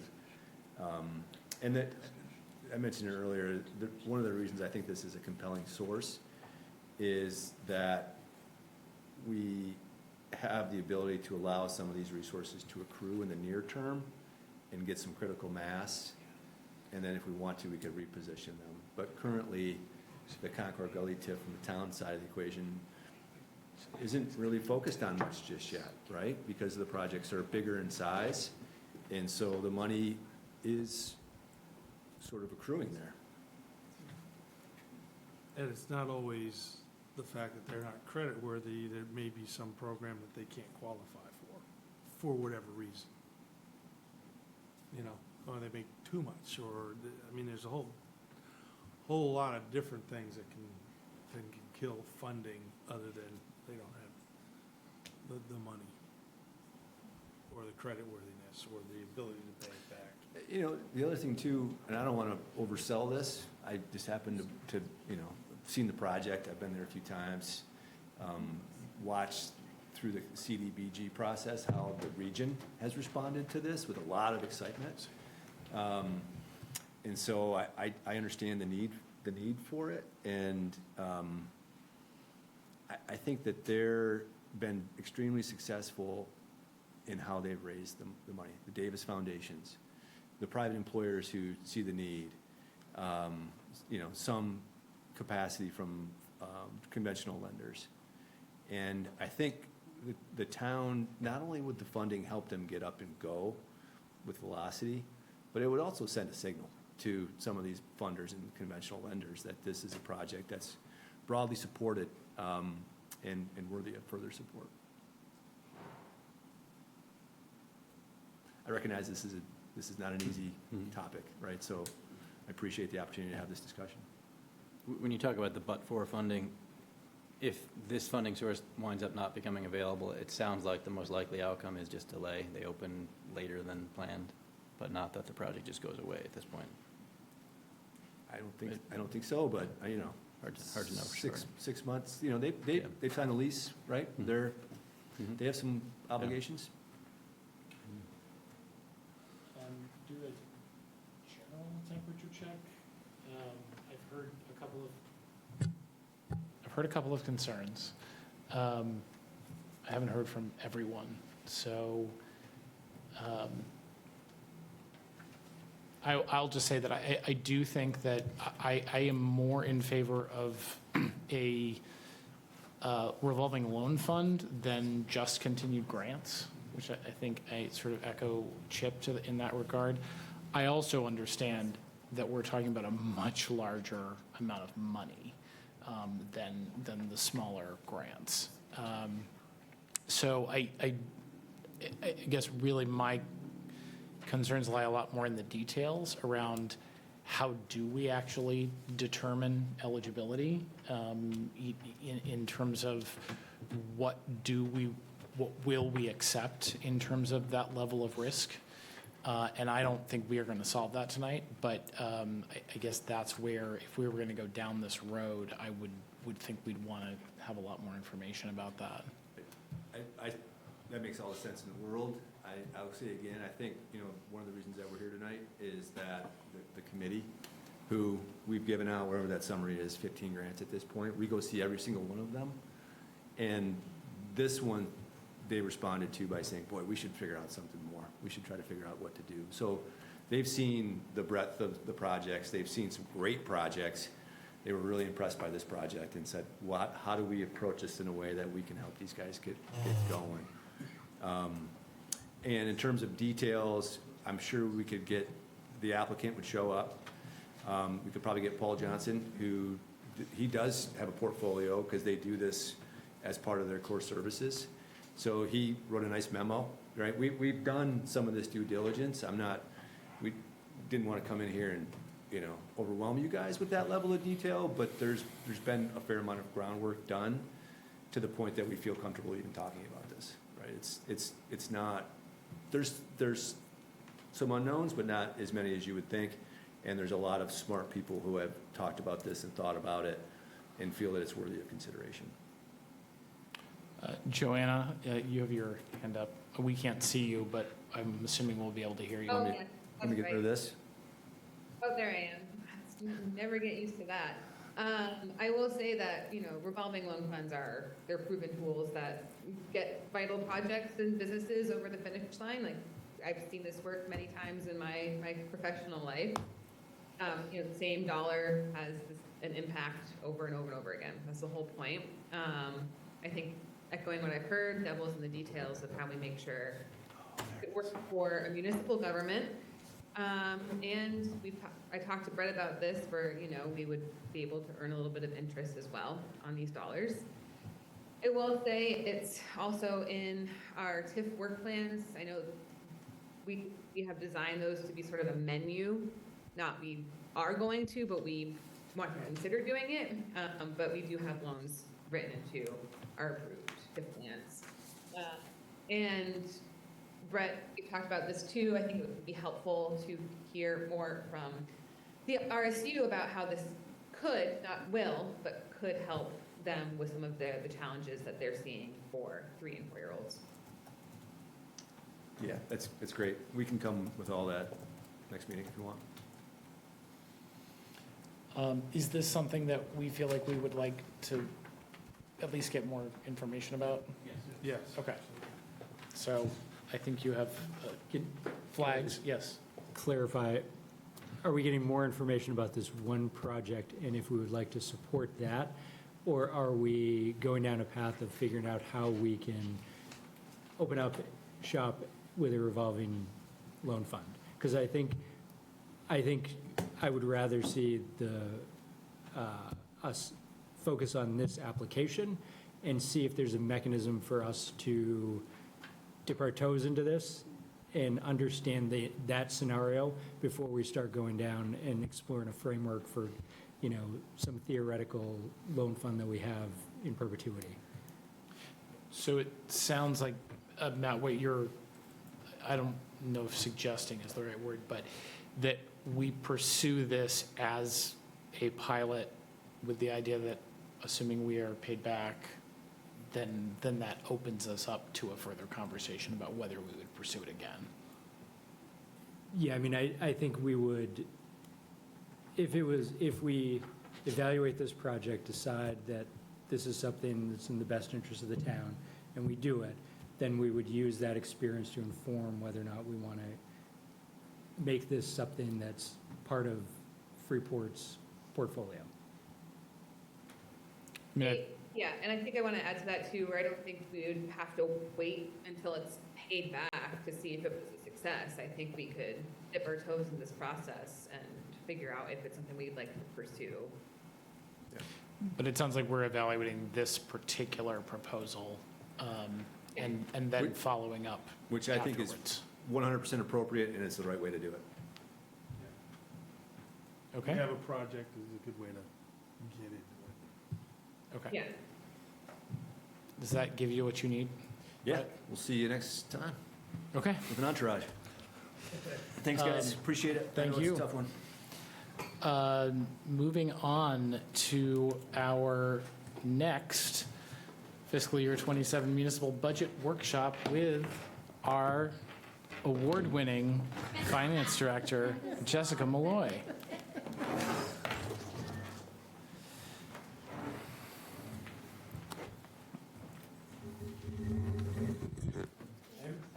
That you were, Jessica, I'm concerned that you were running.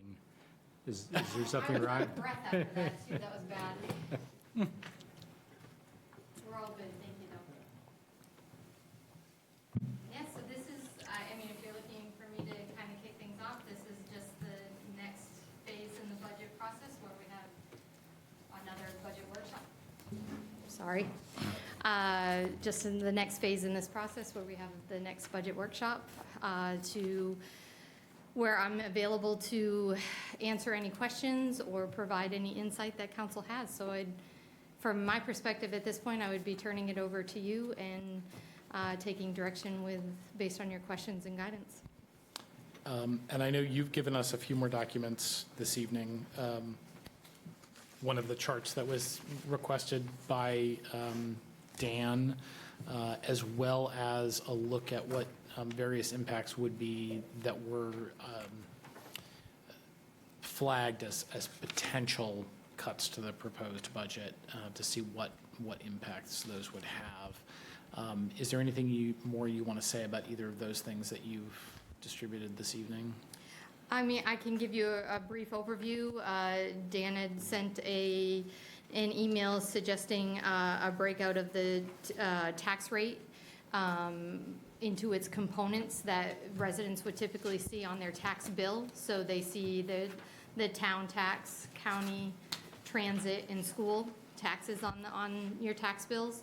And so this is just a historical look back of what all those rates have been over time, as well as what it equated to on the home assessed value for those particular years. So you get to see, one, how valuation has grown, as well as two, how each individual taxing body has changed over time. The difference between the two is that just 1920 or 2027 is added to the, Oh, yes, I'm sorry if you got both copies. I apologize. I thought I had collected all the 2026 ones back. Sorry.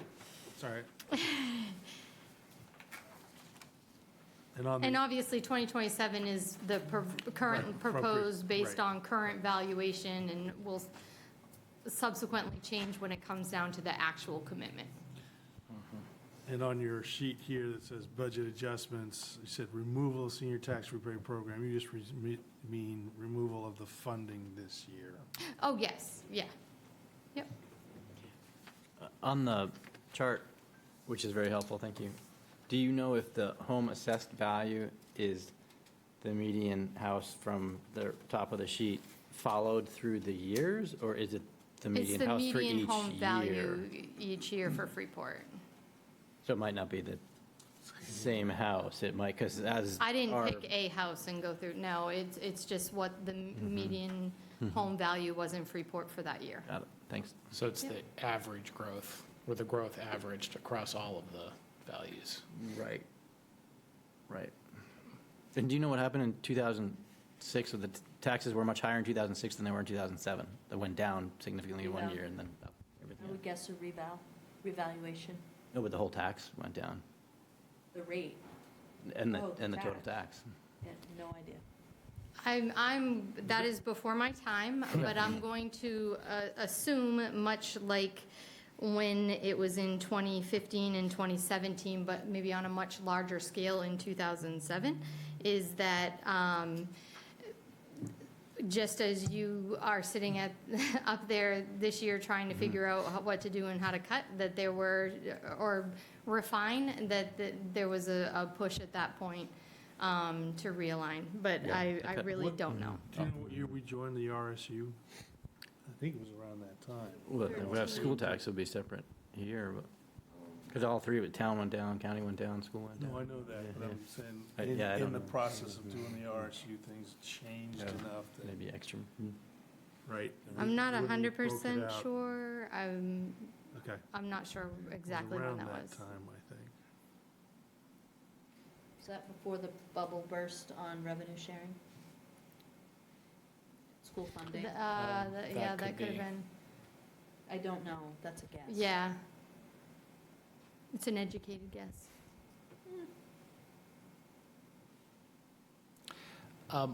One question I have, Jessica, about the chart is that looking at the 2027 rate and following that across to the percent increase total tax is, right now, it reads 9.41, which I think is higher than what we've been looking at in other charts in terms of total tax increase. But is that because the number I'm thinking about is after adjustment for other things? You're talking about just mill rate to mill rate? Yes, just mill rate to mill rate. Got it, okay. So it's not the actual tax assessment, it's the mill rate? This is, you're talking about the second to last column, correct? Yes. In 2027. Yeah. Sorry, I'm similar that I only have the 2026 sheet in front of me. Oh, no.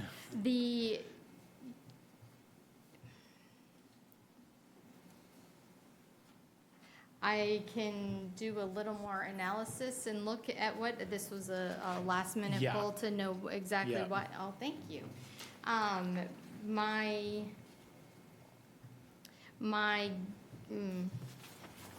Does look like it's mill rate increase. it is Right. mill rate over mill rate, and I'm trying to think of how to explain the difference to what you, because what you typically see is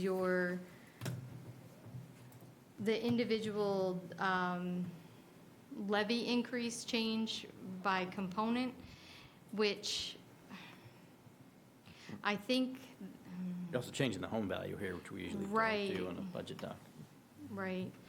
I would have to look into it a little more to feel confident in giving you a response. Okay. Because I think the piece that I'm still missing, and I think this is exactly what Dan was asking for, the piece that I'm still looking for is what that proposed levy increase is, So, broken down by how much of that levy increase is all of these categories. so the levy increase, like for Cumberland County, is 20.58%. The RSU is 5.9%. Transit is 11.39, and Right. currently, as it stands, the municipal levy increase is 7.17. Right, but that's just compared to, that's the change in each category. Yes.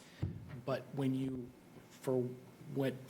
I get my tax bill, and I'm talking about a levy increase of, I think it's 6-point-something%. That's the number. In I total, have in front of me. 6.83%, yep. 6.83%.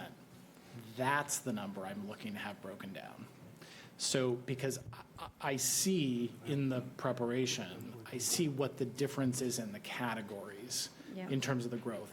But what I'm looking for is the fact that, transit's going up by 26%. That's not how much my levy's going up. So I want to see within that 6% levy increase, if you broke that into a pie chart, So- where is that increase coming from? So let me just make sure I'm capturing what you're saying. You're saying if your tax bill is going up $100 and it's overall a 6% increase over last year, you want to know, of that $100, what of that is school increase, what of that is town increase, and what of that is...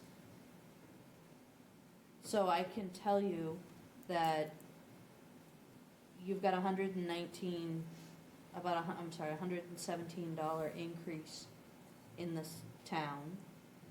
You've got, I can't do math in my head, which is... Well, again, that's why, I'm not looking for, Yeah, but... I want But like, that math, right? Because when I'm only looking at a 26% increase on the transit rate, which is just comparing the transit rate to the transit rate last year and the transit rate the year before, that doesn't tell me if that's only, if that's less than 10% of my tax bill. It doesn't really tell me how much my taxes are going up because of that transit rate. You want to know what percentage that is of the pie? Of the increase. Right. Are you saying, so looking at the last line, transit went up $5, let's say. Are you saying what percent of $6,807 is that $5? No. What percent of the total No, increase? I'm looking at when we look at the total levy increase, So the, Okay. which is not on this chart. right, so, Yeah. The So- last column, the increase in the last column, what percentage is that $5 of the increase? No, The because last column? that last column isn't the levy increase. You mean the entire levy increase? That is the. Can I maybe point something Yeah. out and see if this answers your question? Because like Sophie, I want to make sure I'm understanding what you're truly asking. So if you look in the big budget book and you look at page 21, there is this tax dollar distribution pie chart that will tell you that the increase is or the RSU makes up 69.92% of that increase. Transit is 0.35%. Cumberland County's 4.6, and the town of Freeport is 25.11. Yep. So you can then take 69.92% of the mill rate, and that's, right, or, but that's the, Right, I understand that Distribution that's on the the whole. breakdown of the whole bill. Yep, so I get that, and I get that we have the comparison of the increase of each component of that. But when we're talking about a 6 point X Right. percent of increase, yes. that's. 69% of that 6% is due to the RSU. And that's what I'd like to see on a chart. Because here's how what I think is very confusing to folks. When they hear, as we had folks walk into the public information session tonight, hearing that their taxes are going up 7 to 9%. Well, it is true that the proposed budget for the town is going up 7.55%. But that is not that does not translate to a 7.55% increase on the levy. The fact that the school budget is going up 5 point something percent does not translate to a 5% increase on the levy. Yeah, So you're not we're getting a throwing all of these percentages out Yep. about increases, but those percentages are, I don't see anywhere translated to just what we are saying is the proposed levy increase, what you're Okay. actually going to get in the bill in the mail. How is that increase broken out into, because that's the change that I'm looking for. Does that make sense? I mean, I know I know what So not you're gonna doing graphically is show the it. full bill. You're saying, what is the change on the full bill and how is that broken down? But I think what's difficult for people to understand, and yes, we have a great tool on the website where people can go in and put their home value in, and they can see it all broken down. But I think when we are here trying to justify a 7.55% increase in the town budget, I want to be able to say to people, this is what the actual impact is on your tax bill from that. Because yes, it's a component of that 6%, but how much of that increase is actually the municipal budget versus the county versus the RSU versus transit? And I know that there's math to do that. I just want it to be part of this chart. That's what I thought I had asked for last time. And I know this is what Dan asked for, which is great. But this, again, is just the increases of each category compared to themselves, not compared to the total. And the mill rate, I get the impact on the mill rate, but it doesn't translate into what is that levy increase Okay. as it's broken down. And that's why when I say, it's the total tax increase is 9.41, but that's not the levy increase that we're talking about. And that's why, again, I just don't think it's represented here. Yeah. Okay.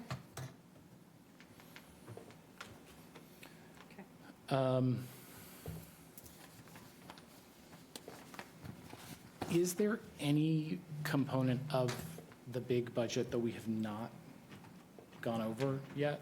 I think we got all of that last time. So this is really, and I know we did get a sort of overview of what the Finance Committee talked about at the beginning of the meeting. Are there particular questions that folks have for Jessica on the budget? And I think that would also include any conversation you want to have among the council about any of these items that have been flagged as a potential budget change.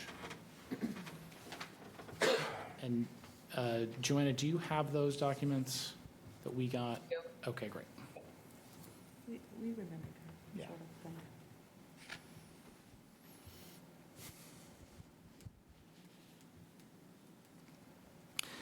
I will ask one clarifying question that I think I know the answer to, but one of the things that we've talked about is what the budget savings would be in the removal of the last remaining silver bullet, which is labeled as the West Street. And I know that is not, that had to be a calculation with the assumption that the tonnage that is being hauled from that would still be hauled and still be tipped from the transfer station. But what we're seeing here is the potential savings of not hauling it so frequently and so inefficiently from the West Street location.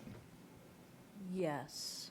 Okay. It also includes a few more hauls. I netted out a few more hauls from the compacted recycling, because if you're taking more volume in, you're going to have to haul that one a little more frequently. So we came up during our conversations, we had come up kind of with a tonnage we had shared with you that we thought that would equate to another haul.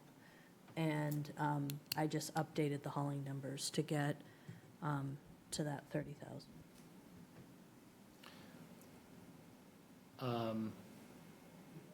There is one thing I'd kind of like to bring up. I love the fact that we want to have art on the streets and all that. Those are pretty good advertising spots. And anytime you have an artist, they go into a gallery, the gallery's going to take 30% if they sell a piece or something like that. Why are we paying to have art in a very good location for any artist to have a piece of art? So are you, It's part of our plan to have town art. And unless we have something that we're really dying to have, I get it, maybe buy a piece and put it there, but why are we paying someone to advertise their art? so you're suggesting that that could be actually a revenue? Doesn't necessarily have to be, it could be. You know, if they Or- sold a piece, we say, hey, give us 10% of that. Or instead of paying for it, just, it's neutral. You can put a piece down here, sell it, whatever. But I don't think we should be paying for it. If we stop the grant program, we won't be, right? I don't know, was that a different? Yeah, I don't see it on here, but I thought I that's don't something we either, I talked just about, want to yeah. make sure that's in that particular grant program, okay. Well, that's great, then if we do, then that's it, but I think we could still do it and not have. Yeah, because I think my understanding of the last time that we had the folks from the Portland Public Arts Commission as well as Meeting House Arts here to discuss the latest installation, that was really more of a sharing, this is the second half of the pilot program use of the space, but there was not a dollar, I mean, there was a cost associated with that, but it wasn't coming to us. It was money that they needed to fundraise And to that's pay fine, for that. but what I'm saying is that all these places are great places Yeah. for artists to put their work out, and hey, Because I know we had a lot of local business sponsors of the Pinkies.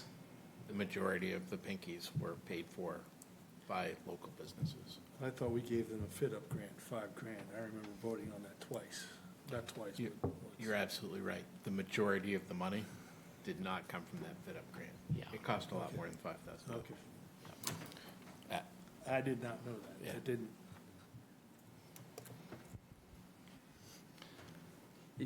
Is that something that we should have on our list here? Are we continuing the fit-up grant? That's not part of the general operating funds. That's from your TIF revenues. So it is sort of encompassed within the economic development plan of the TIF capital plan. So it wouldn't impact the levy for this year, but It's not a direct impact to the levy that people will see on their taxes this year, though ultimately it's right, still all tax taxpayer money, dollars. yeah. Yeah, I think that's probably we need for a little while longer.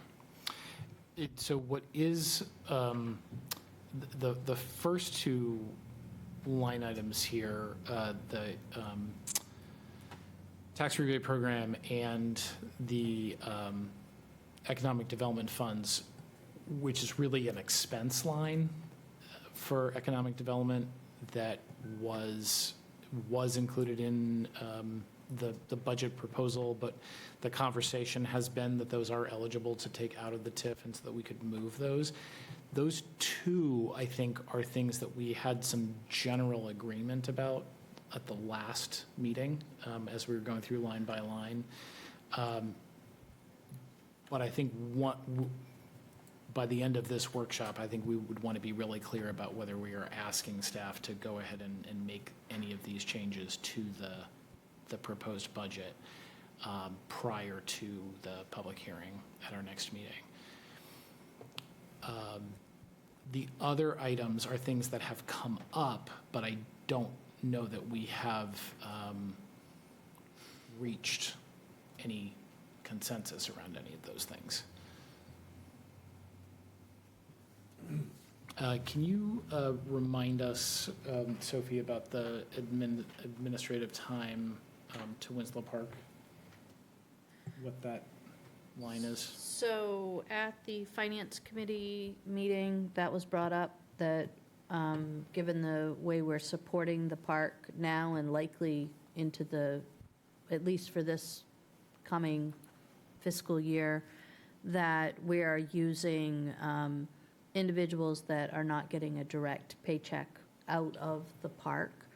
And so Jessica left the Finance Committee meeting and did the mathematical calculation based upon my time, Caroline's time, the Deputy Public Works Director's time, the Public Works Director's time, and the 2 weeks, or I think 1 week of Public Works time at the beginning of the next season.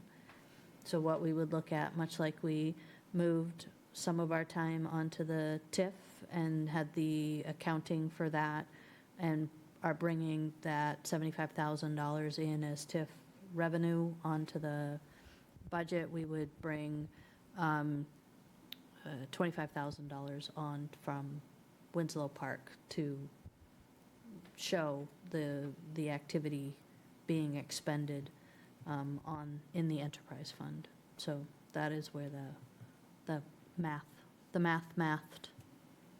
That's just salary, do we do benefits as well? Yeah, We do. I typically would. I mean, I did with the economic development transfer, so I would look at that. But is the 25 just staff time, or is it time and benefits? The time and benefits. Okay. Mhm. I mean, I think that's a no-brainer. They're putting in the effort there. I think it makes sense to move that. I concur.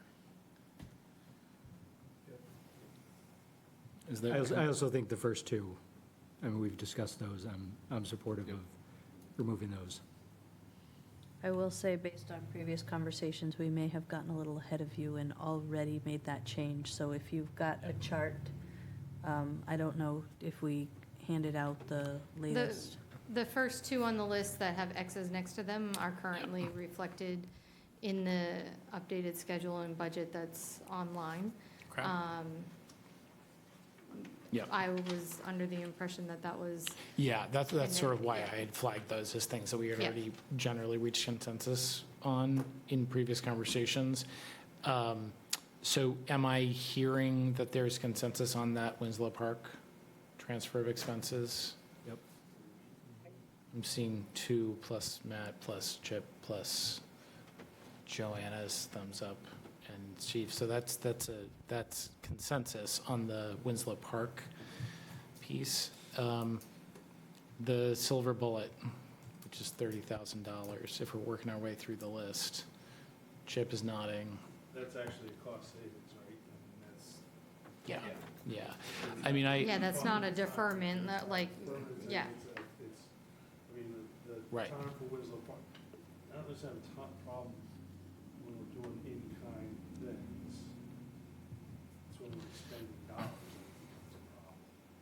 Yeah. So I do want to flag that this is where we started the conversation around the silver bullets last year. I was the one that raised the question of could we cut it from the budget?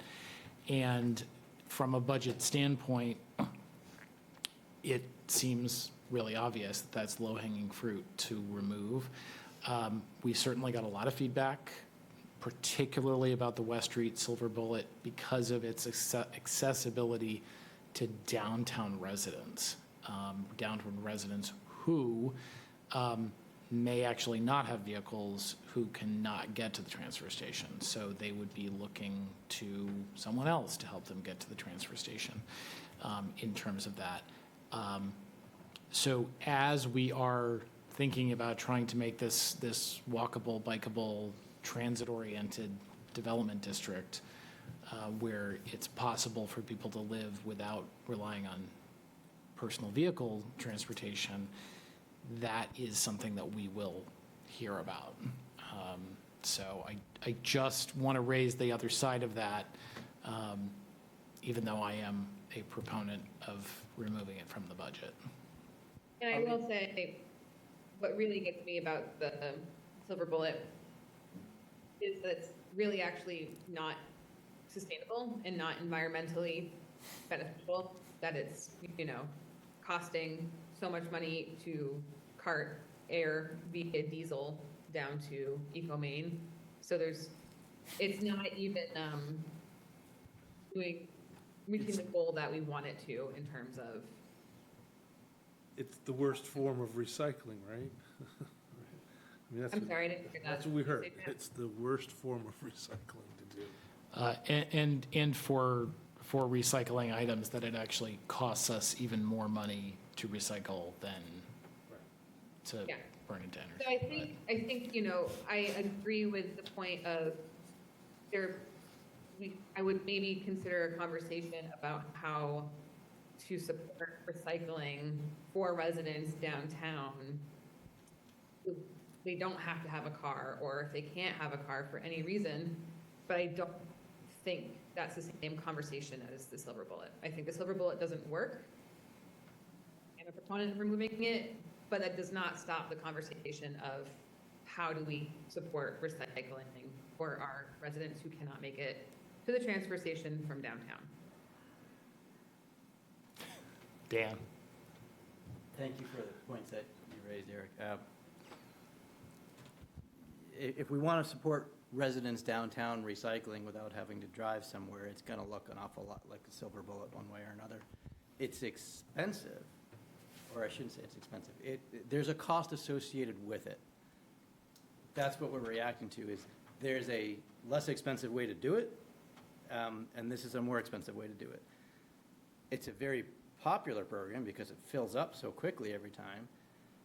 So the trade-off that we are thinking about is it worth the money to encourage these residents to recycle, to offer them a program that allows them to recycle without having to drive to the transfer station? Do we want to encourage that? And there was one other point I was going to make along with that. It's just there's a cost and there's a service. So if we remove the cost, it's a reduction in service. Just like we're saying, we're going to reduce town council or town hall hours, or maybe fund less library programs. These are all decisions that we're making as we do our budget. So it's a popular program, we're going to reduce it. We're going to get blowback from that because it's my district, and I've heard a lot from these people, and I understand the concerns. I would advocate for leaving the silver bullet there, but I understand the other points as well. Yeah. I would ask, how many people don't have a car, and how many people we actually talking about only walk to do this? I mean, I can't imagine it's that money, because we don't have a lot of people living downtown to get here, and you need a car to get around here. You're not going to walk from Bow Street all the way to Shaw's, so it's, for me, it's kind of a moot point. We have 2 downtown new buildings. I'm just curious how that will be handled in terms of recycling, I trash. believe they will all have to have their own trash pickup. Trash pickup. I don't believe they're required to have recycling. Right. They may choose to, but they're not required to. That's everybody in town, right? But that's everybody in town. Everyone can choose to recycle or choose not to recycle. Right. And I think I think right now, you're absolutely right.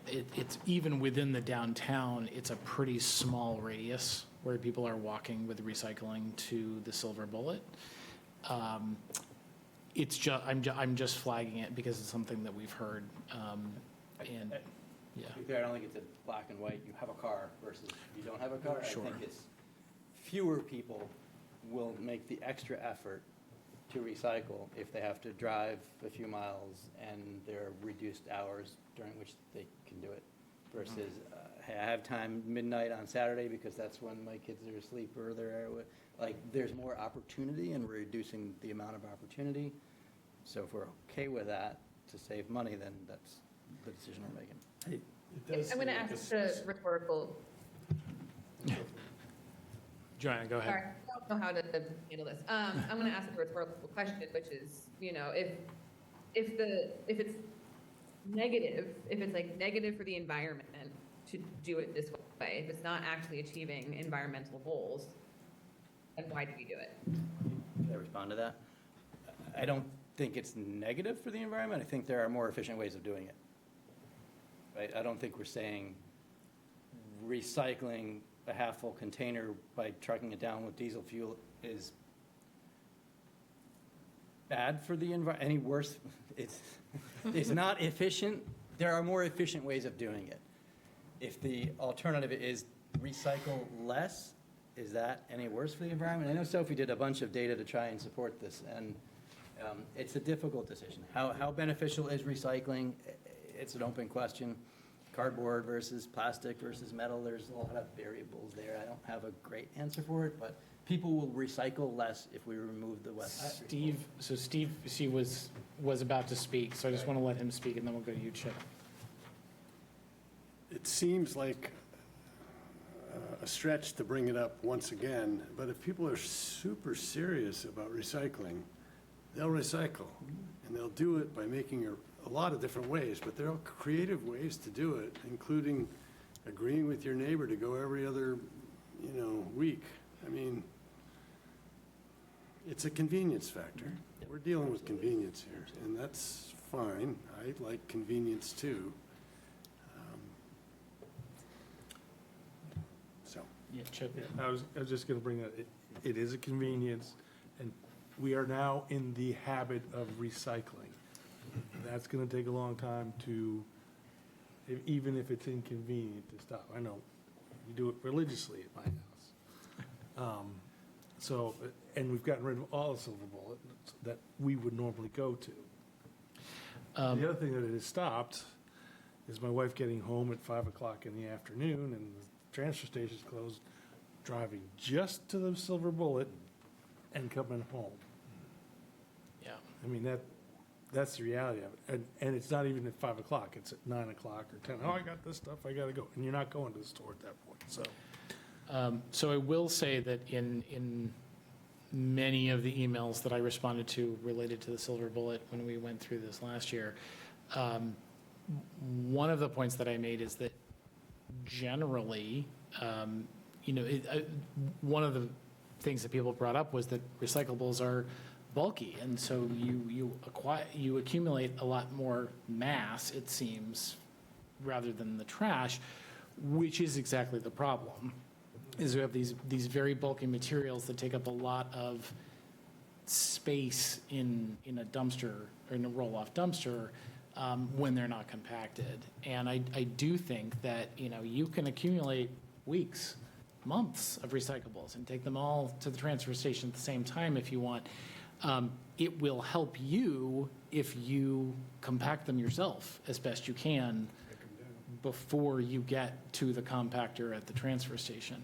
Also, if you're recycling appropriately, the recyclable material is relatively clean compared to your trash because you've rinsed it off, you've emptied it, you're not using, you're not recycling contaminated materials. So I think there's a lot of benefit to, but I do want to acknowledge that we haven't quite solved the problem of recycling downtown if we're moving to a higher density downtown with residential, that maybe in the future, there would be a better solution than the silver bullets. Ken? I don't think we've gotten to a point where we've got enough density downtown that we can compact it here. Let's revisit it when we get that much density in downtown. I think for now, let's be done. Yeah. I'm with you. I'm hearing close to a consensus about that with some hesitancy. I think I have a yes from Joanna. Joanna's hand's up. Do you want to say more? Yeah, I was going to say more about, the more density we have downtown, the more the silver bullet is going to become an issue, the more we're going to have to move it. So we have it, you're right, there's a problem we still have to solve, but the silver bullet doesn't seem to be the answer. So, to belabor the point. It's not silver bullet. It's a straw poll. Matt, do you have Did we, comment? I mean, I know we made a decision, and then we asked FSAB to do some work. Are we appropriately closing that loop, or are we just sort of making a decision and they're off trying to do some education campaigns around something that Well, may the timeline, exist? the timeline that I recall FSAB rolling out to us last fall was that they were working toward the understanding that we would be eliminating the West Street silver bullet, that they were working on signage and education with the understanding that that was going away. And I think that we're saying that that time has expired. That's my understanding, but Steve, as the FSAB liaison, you may have a different thought on that. I think you're right. There may be a little misalignment with the years, because you have a fiscal year, you have, and a half a year difference. Yeah. Which raises your point. So I think we could be a half year off here. In understandings. Mm-hmm. Yeah, but now it's a budget decision. It's not necessarily. Whoops. Yep. Yeah. The other thing I will just say is it was also came up in municipal facilities that, again, in terms of securing the public safety building and having a public side and a secure side, that those other community or sort of town public access services really do need to find a different place than there. And so, again, not that that work is going to happen right away, but I think it's inevitable that whatever the recycling program is downtown, it's not going to be behind public safety. So I know there's a yes from Joanna. Matt, do you have a thought on this line item? I have lots of thoughts on this item. In light of having to, I mean, I know where the vote's going, right? And that's the benefit of speaking last. Like, I could just say, well, whatever everyone else wants to do. But I do believe that I'm conflicted on the decision because of the fact that I don't want to reduce recycling rates in the town. I don't want to put artificial barriers in place to do something that's good for the environment, that has ongoing impacts and benefits to our town, and is something that our community has voiced support for, and something that's important to us. That said, I'm acutely aware of the fiscal impact of this budget, and I think in light of that, we do need to make some tough decisions. And this seems like something that the town can move ahead with without having the silver bullet there. I'm nervous about the impacts on behavior, but at the same time, we've heard a lot of folks saying that, the tax impact is challenging for them, and we need to be respectful of that. So there you have it.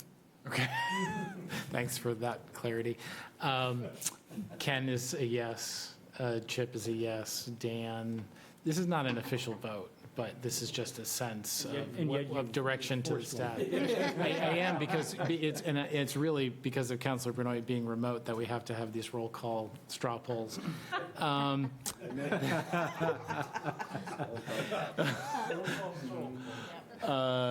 And you're a no. I'm a no. Yeah, and Steve? I'm going to have to answer to some folks in FSAB, I think.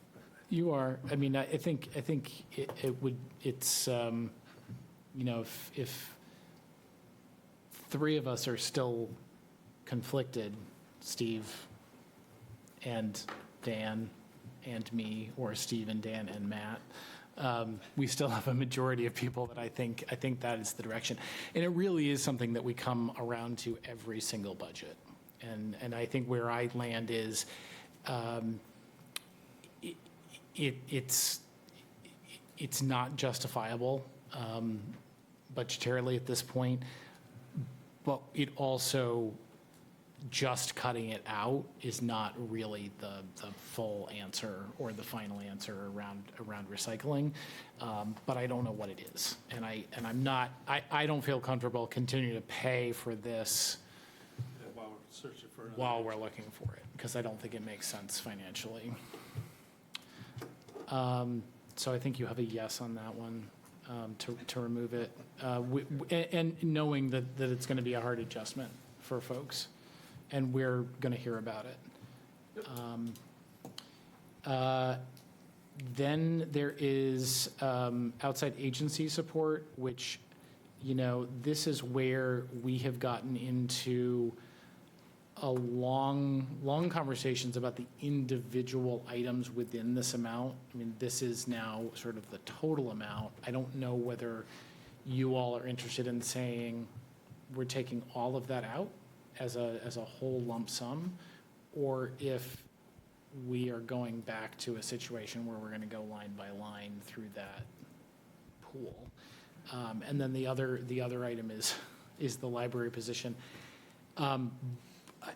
I think as we go to this list, the conversations get harder and harder on these last two items, because they really are, I think, impacting service level one way or another. One is service level of within our actual town operations at the library, and one is the potential difference in service level for some of those community organizations.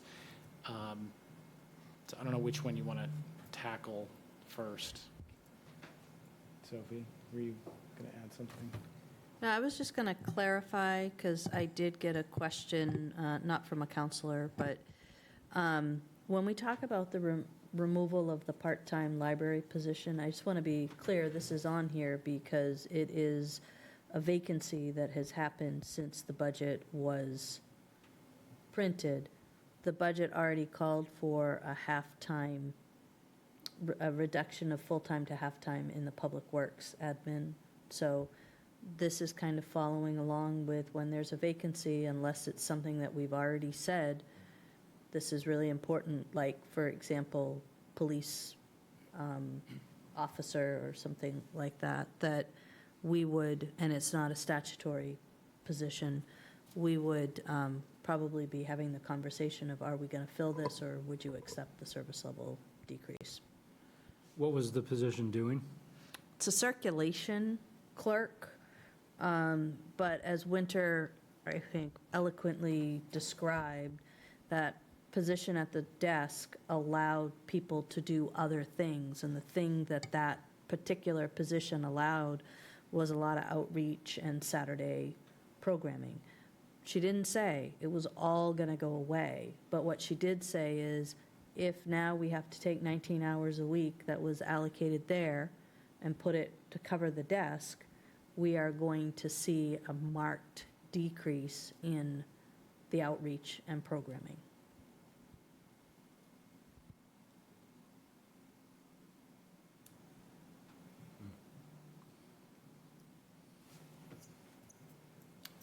Thoughts?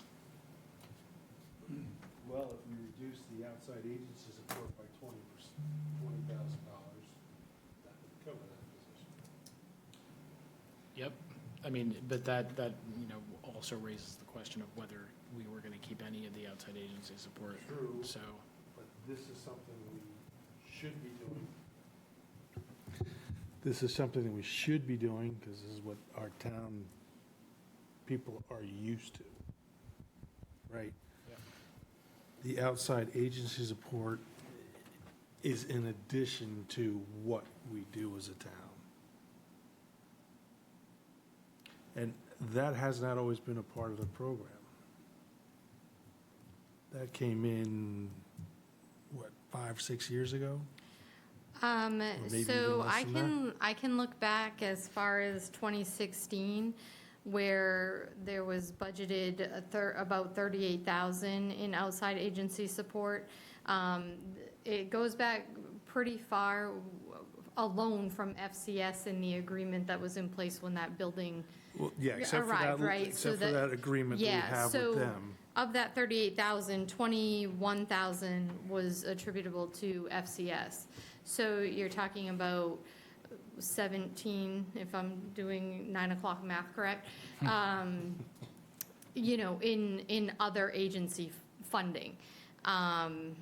So it was not a significant component 10 years ago, but it's significantly grown. And the 57,000 before you on that list does not include all outside agency support. It includes, I don't know how I want to label it, but it includes things that are not chamber funding, historical society funding, the snowmobile club, and Right, this is all extra, that's it. extra town things. Or, I mean, extra being outside of what we do for our town. Does that make any sense? So I'm going to say it makes sense. I'm just going to refrain from, Yeah, I will let that be your language and point on it, That's because fine. I don't want to look like, I'll be the bad guy, that's Well, fine. and no, I don't mean that. I know, I know. I'm not, I'm trying to be a neutral party of Yeah, and- your deliberations. And I have a hard time with that particular fund because it is not in our charter. It's not in things that we are expected to as what our people in town are expecting as services. It's things we donate to as a town council. That go to support a social safety net for our Yep, most. that the state has and the federal government has. Well, but and- no, I mean, they don't, because these services exist because people have that need, and people from our community are using them. I get your point, and I know that that's where you stand, but I stand on the other side of it, and these are valuable services that Freeport residents rely on and need because they can't afford and they don't have other options. And if we're going to look at it, we should go line by line on it, because there's some that I couldn't in good conscience say, let's cut our nominal donation to the Oasis Free Clinic because we're trying to save a little bit of money here, and now know that X number of our residents potentially might not be able to get the services they need for their health and well-being. I mean, these are real challenges. But like snowmobile club, I don't know, maybe that one's in play. That's something that isn't necessary to someone's health or safety. So I think, I was just going to pipe up and say, I can give you a historical list of what has been contributed to in the past, but the whole intent of putting a dollar amount into your budget was so that there could be a process outside of the budget process Yeah. in determining who you provide funding to, if that makes sense. So I can't take you line by line in FY '27 of what you're contributing to, because there is no set contribution in '27 outside of those that are not in that outside agency bucket, like No. the snowmobile, historical, and chamber. But we could look at the FY '26 allocation. Absolutely, which is, because I was that just making that informed- clarification, that Yeah, I yeah. can tell you who has done it, I just can't tell you what's Sure. Let's cover technically in forward. 27 budget. But Because I don't the know who reason- will apply.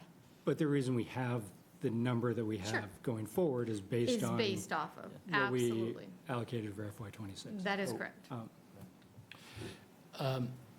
So that was part of the reason I sort of jumped over that to talk about the library piece, and then we jumped back to it. Well,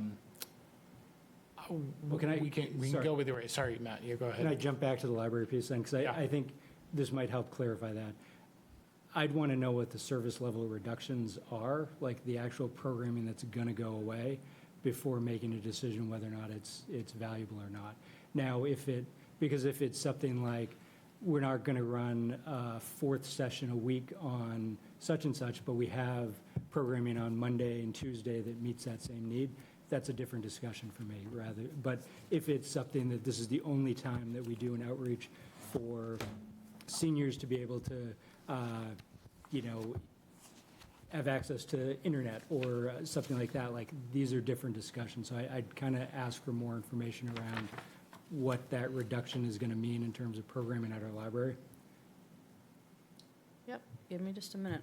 We did, Yeah, so I was going to say, on the memo that was provided, May 9th, the background, it says, for discussion, Sophie, do you mind if I just oh no. read that through? Go for it. A part-time library position currently budgeted at 19 hours per week is vacant due to a recent resignation. Leaving the position unfilled would produce budgetary savings, but would reduce the library's ability to maintain current programming and outreach. Potential service impacts include reductions to Farmers Market Storytime, Lego Club, FCL participation in FCS Community Day, Saturday programming, outreach to Oakleaf 2, Hawthorne House, and FCS, weekday children's craft programs, Tuesday evening adult programs, and February vacation week youth programming. Staff seeks council feedback on whether to refill the position in light of these service level impacts, if that helps. So let me continue if that doesn't help. So the position works 19 hours a week. Those hours all occur when the library is open and are all service desk hours. The position includes evening and Saturday coverage, so if unfilled or eliminated, we will need to change several people's work schedules to have adequate coverage. If the position is unfilled or eliminated, oh, wait. That's a question for me. So, service impact. Adult service staff will need to take on more desk time and potentially more Saturday desk coverage, probably 3 to 4 hours per week minimum for each of them. So we will need to pull back on programming and all outreach, Andrew's visits to FCF and Oakleaf 2, Megan's visits to Hawthorne House. We will also need to reduce youth service afternoon and Saturday programming, as this position often covers the youth service desk while they are running the program. Based on FY '26, so she went back a whole year, and she said, had we had this question last year at this time, here is what would not have happened. Farmers Market Storytime, Lego Club, Community Library Table at FCS Community Day, Mid-Coast Humane Pet Adoption Events and other standalone weekend programs for all ages, Adult Service Outreach to Oakleaf 2, Hawthorne House, and FCS, weekday afternoon craft programs for kids, and Tuesday evening adult programs would be reduced. February vacation week immersive game program and youth services would need to be scaled back to a couple of standalone crafts or programs. Is that what you're looking for? So all those things in their totality. Maybe. No, because some of them said would be reduced, but it's But the outreach goes away. all of the outreach in terms of off-site to Farmers Market, Hawthorne House, Oakleaf 2, In FCS. and FCS. I'll weigh in with a comment. I agree with Chip. I also agree with Matt. I think, and I'm not trying to like play a little rhetorical game here. I feel like outside agency support is doing a lot of work with those three words. There are things that are fairly nominal, like Oasis Free Clinic, Through These Doors. It's like $2,000 or $3,000 that we donate to those two groups in particular. There are things that they're a safety net for the community. They prevent recidivism. They help people who are really in need of help. And that help is in shorter supply than it has been in the past due to a lot of cuts from people above us, right? Federal government is not providing as much money for these kinds of programs as it used to. Regardless of that, there's been pretty consistent contributions by the town for these types of programs. We have added a lot of other things that are nice to have, that the community has gotten used to. The community is used to these library programs. The community is used to a lot of the other programs that are funded with that $57,000. Where we draw the line between the community needs these things to survive and support themselves, and these are really nice things that we can offer to our community is where we need to draw that line. And I think this year is a very difficult budget year. It seems like most of us are not comfortable with the increase that we have in the budget. Yeah, last year I was saying, like, we got to keep this money, Chip, and you can't get rid of this money. And now, like, we can cut some of this money, I think, a significant chunk of that money. To follow up on that, I think as it relates to the library, this is one of the few opportunities I think we have in the budget to essentially remove a small piece of the largest expense, which is people, at a time, without actually laying anyone off, but taking this attrition as an opportunity for this 1 year, and then for us to reevaluate to see what are the programs that we did lose, and is it worth adding them back? Which I know it's hard, and this goes to your point that you just made, Dan, that once you remove something from the budget, it's even harder to put it back in, unless you're in a place that you feel like it's necessary and you can do that. But I do think there are, the reason that these are flagged is that they are some of the least painful ways that we could make some small cuts.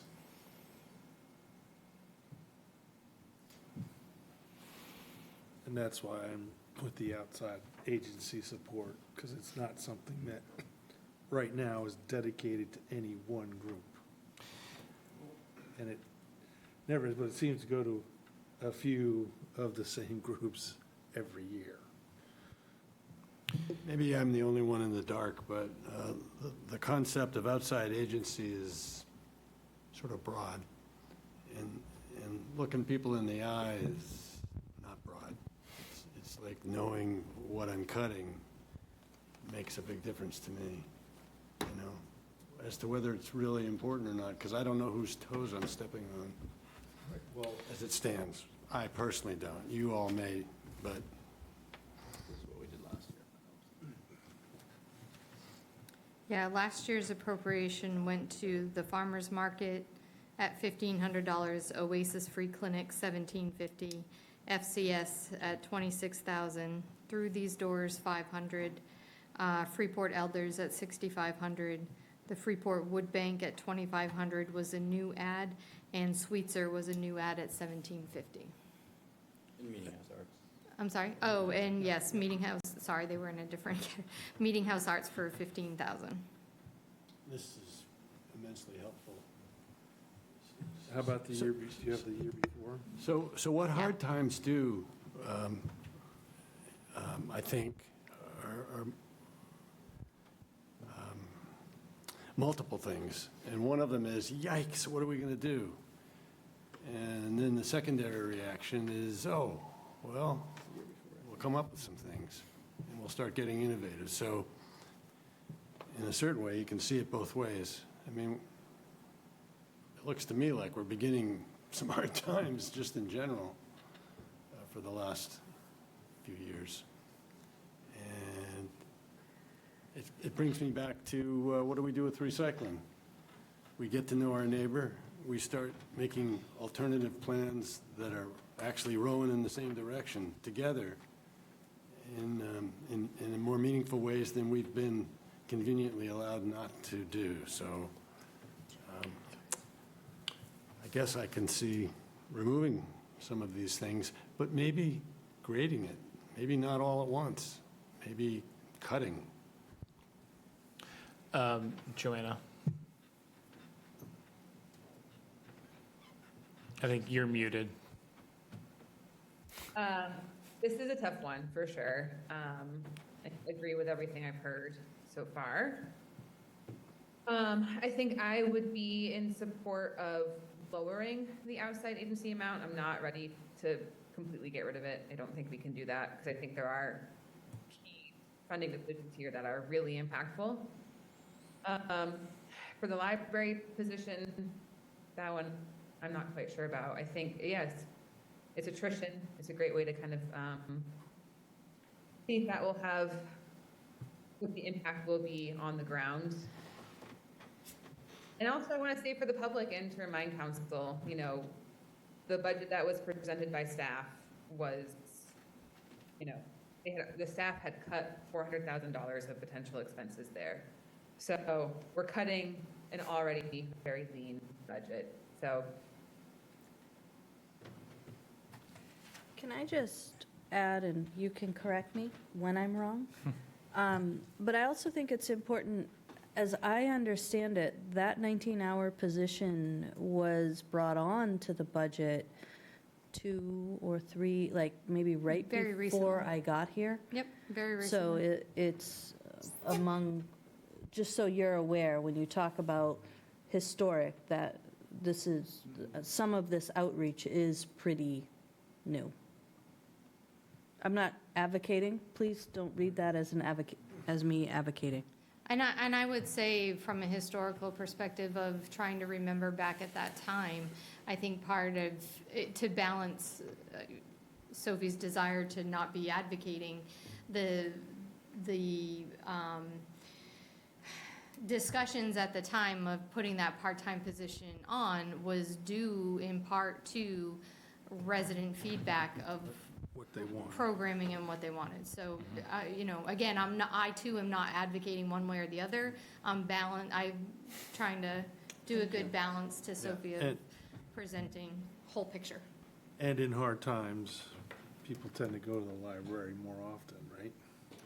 Because you don't have to spend money to go to the library, you can, and it's helping a lot of the children, you know, all kinds of things. So I'm not really in favor of cutting that one, just because of all the people that it helps in a time that looks like we're coming into.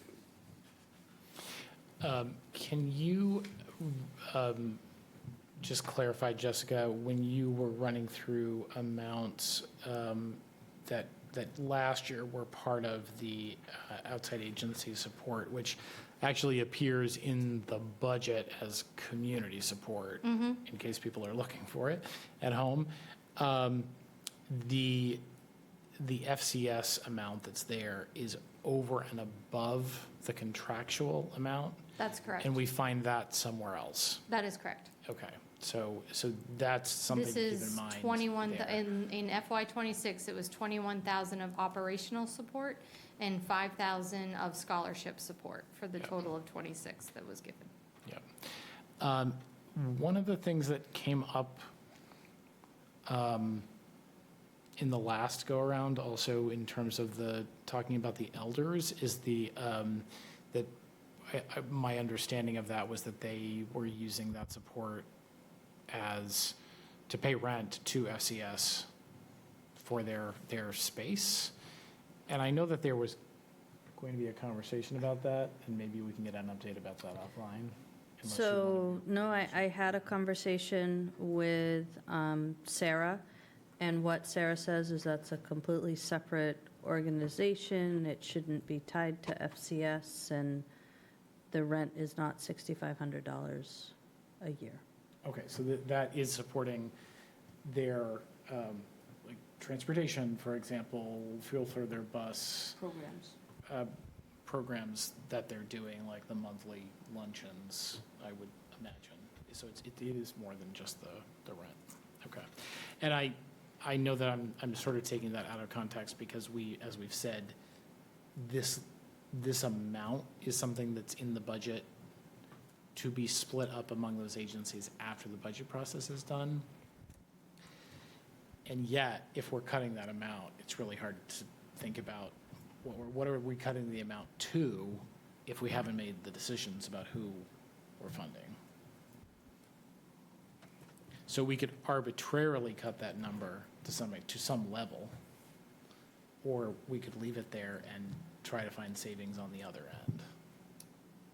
I vote for arbitrarily cutting the amount now, and then throughout the year, we can argue about where we spend the rest of the money. And figure out what's important and let the public weigh in on where they think that money should be spent, rather than us trying to figure it out tonight. And I think the other thing we should put on that amount, whatever it is, a rule would be, one, you're not already getting money from the town, and two, you didn't receive it in the last couple of years. So it doesn't become a revolving, a revolving, here you go, and then everyone's depending on it. If it's truly to be for other agencies, it should be spread out among everybody and not going to the same agencies all the time. Which is very different than 10 years ago when I started, that you had a core group of three to four vendors that received support.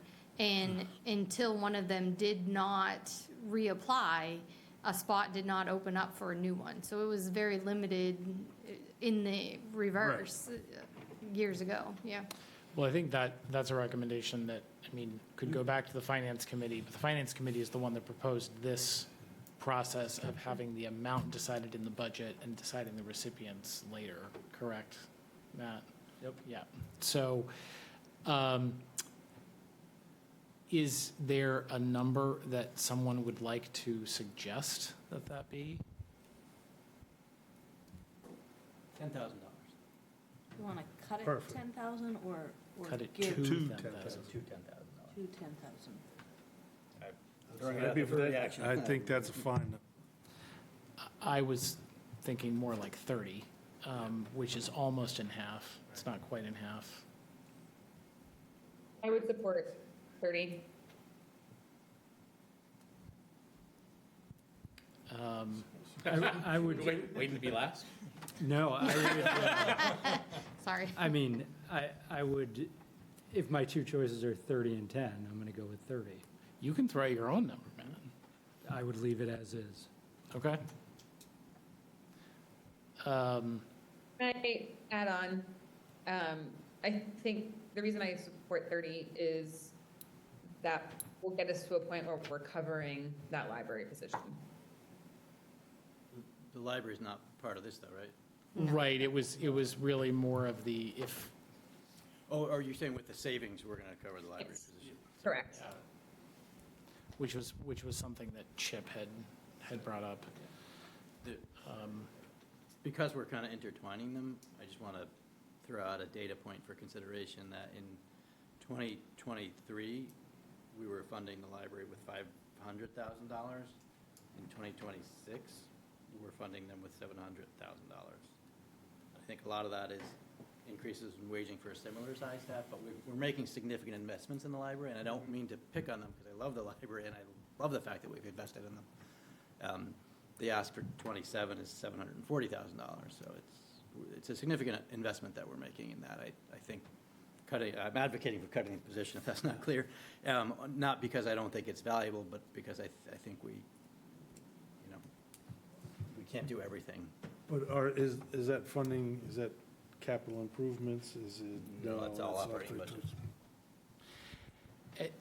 Yeah, and that goes back to my point of the fact that we have, salaries and benefits is a huge part of the continued increase. And the longer we hold on to those positions, the more that cost grows. And, the fact that when we added it a few years ago, it probably didn't cost that much in benefits. I would yeah. also just like to point out, in this time frame that you're talking about, the state made drastic changes to minimum wage.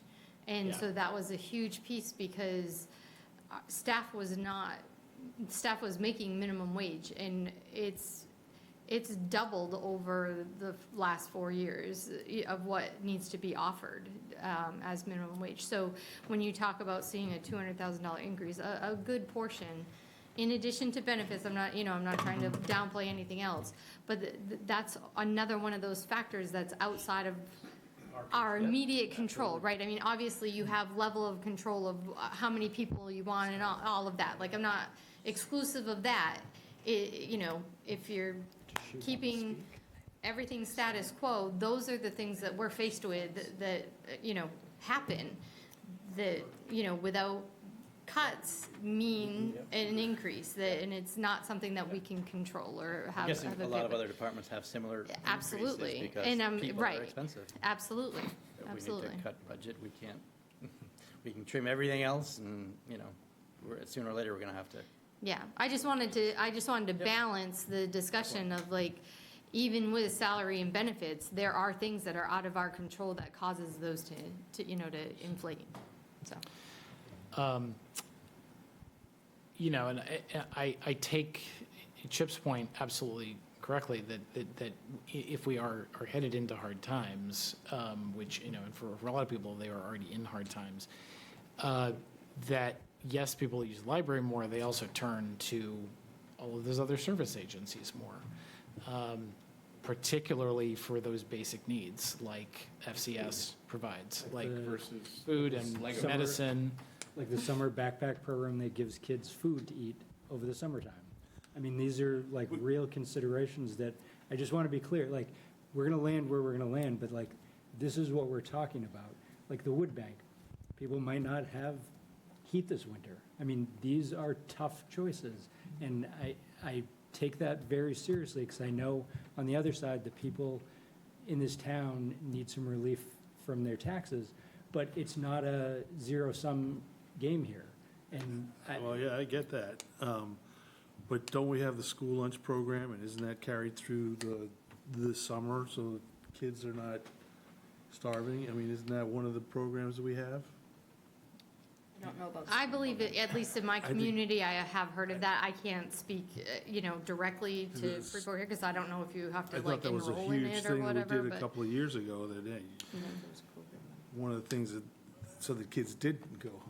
oh, but they have a summer So we're adding program on to what for we're a doing. reason. I mean, Huh?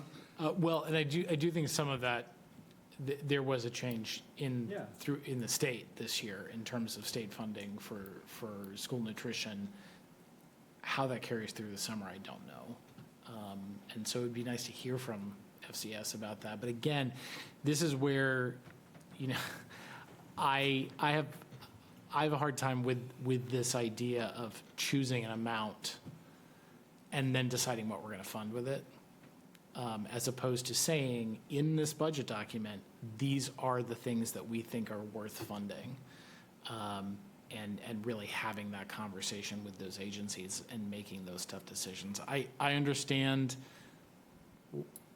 why the Finance Committee tried to get that out of the budget process, but I also think now when we're trying to make cuts, it's really difficult to think about making any cuts to that if we don't know what we're cutting. Yeah, I mean, my take on it is I don't think that process works going into this next year. I think the discussion has to be here, and we have to agree how we're going to use the funds if they're reduced, because I don't think the Finance Committee can make that determination on its own. And we did that originally because we've spent an inordinate amount of time on a incredibly small fraction of our budget. And optically, we didn't debate and discuss like all the big rocks. Like, I mean, look, we scrutinize our budget and we have a lean town operation, but we spent like hours talking about a small piece of whatever the total amount is. I mean, Not even, Yeah. it's a fraction of a percent. Joanna? Yeah. I agree that the finance committee process is not perfect, and I think the finance committee agreed with that almost immediately. I will say that that conversation of talking to these agencies needs to happen before, two meetings before we're trying to pass the budget. So I think that could be a good way, but how we do it now, at this point, I'm not sure. I think all we need to do tonight is just figure out what the right placeholder is. And it doesn't mean that that is the absolute number that we must adhere to. I think there's a little bit of flexibility. We could, if we set aside 50,000 and only spend 30,000 of that, that's a feasible outcome. It's not like we lose the other 20, we just reallocate it towards next year to capital, or we do something with it. And same if we allocate 50,000 as a placeholder and we're like, oh, but we really want to spend this extra $500 through these doors, I'm sure we could figure out a way to find the $500. So I think rather than trying to answer all the answers tonight, I think we just come up with the right placeholder and then set a workshop or a meeting, whether it's council or finance committee, to go through and debate the things.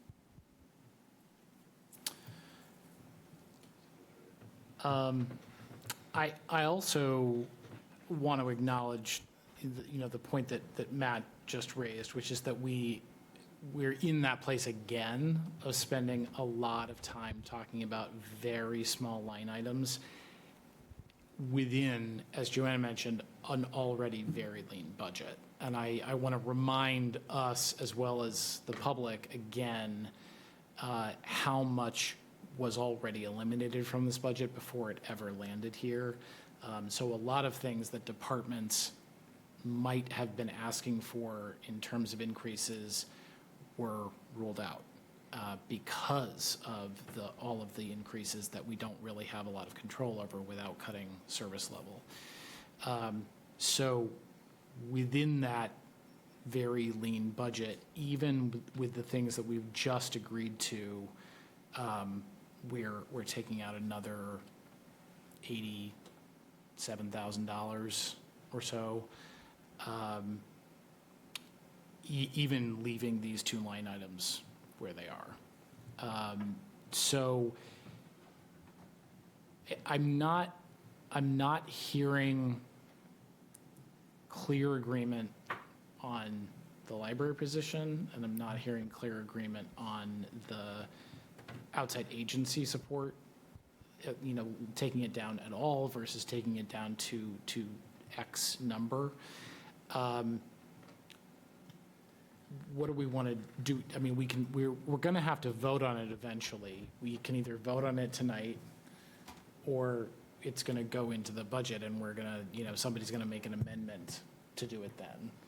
So. Right, but just to add on to your point there is that we have cut all this out, and now we have this discretionary fund that I think should go back to the town departments and say, here, if we're gonna keep that, here, get something back that you want, because this is what the town wants.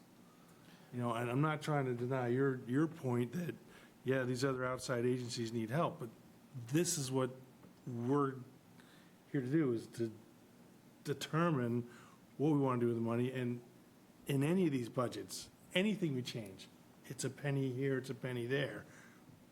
But every year the budget goes up, so it's more and more pennies. It's death by 1,000 cuts. And eventually, the government has all the money and nobody has any money to do anything. I'm being facetious, but so, yeah, I'm tired of talking about this now too. Okay, so Dan's nodding his head that we want to vote. We have to vote at some point, so Yep. we can put some of it I to mean, bed. it's not, Still amendable. again, it's not really the final outcome. It still really is a straw poll.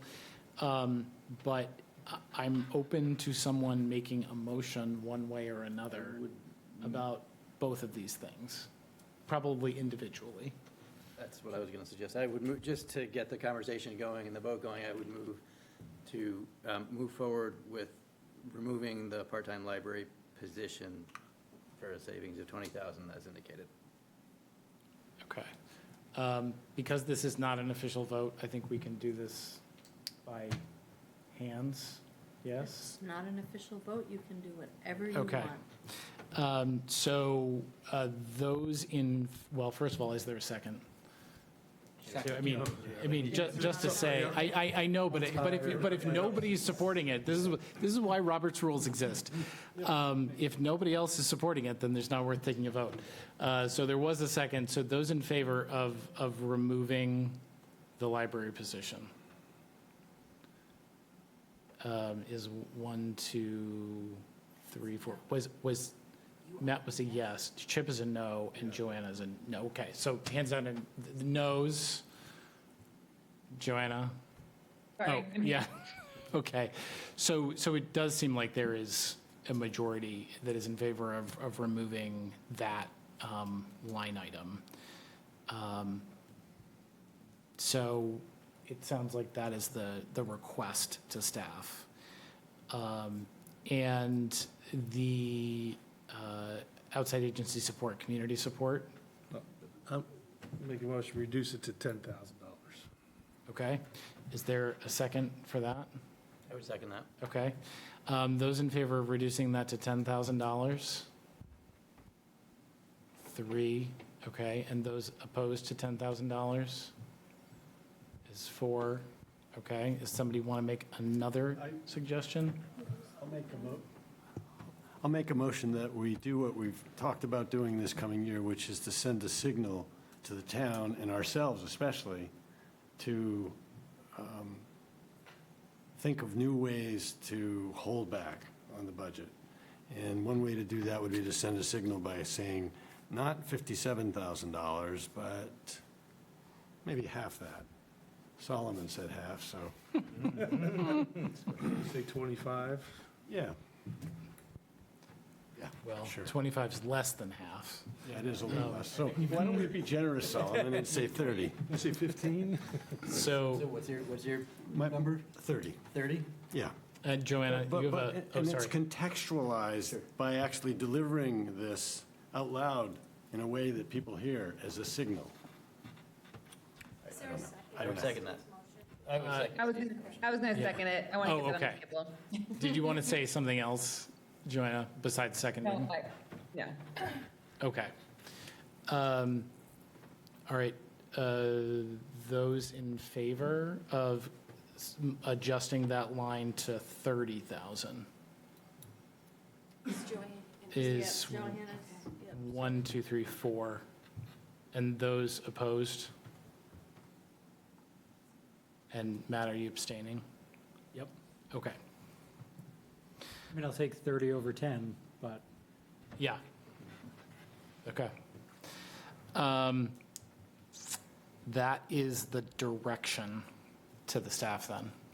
is Reduced to 30? Reduced to 30. And, I think, again, I echo Matt's concern that this process doesn't quite feel right this year. But I also take Steve's point that, we have to look for those cuts where we can.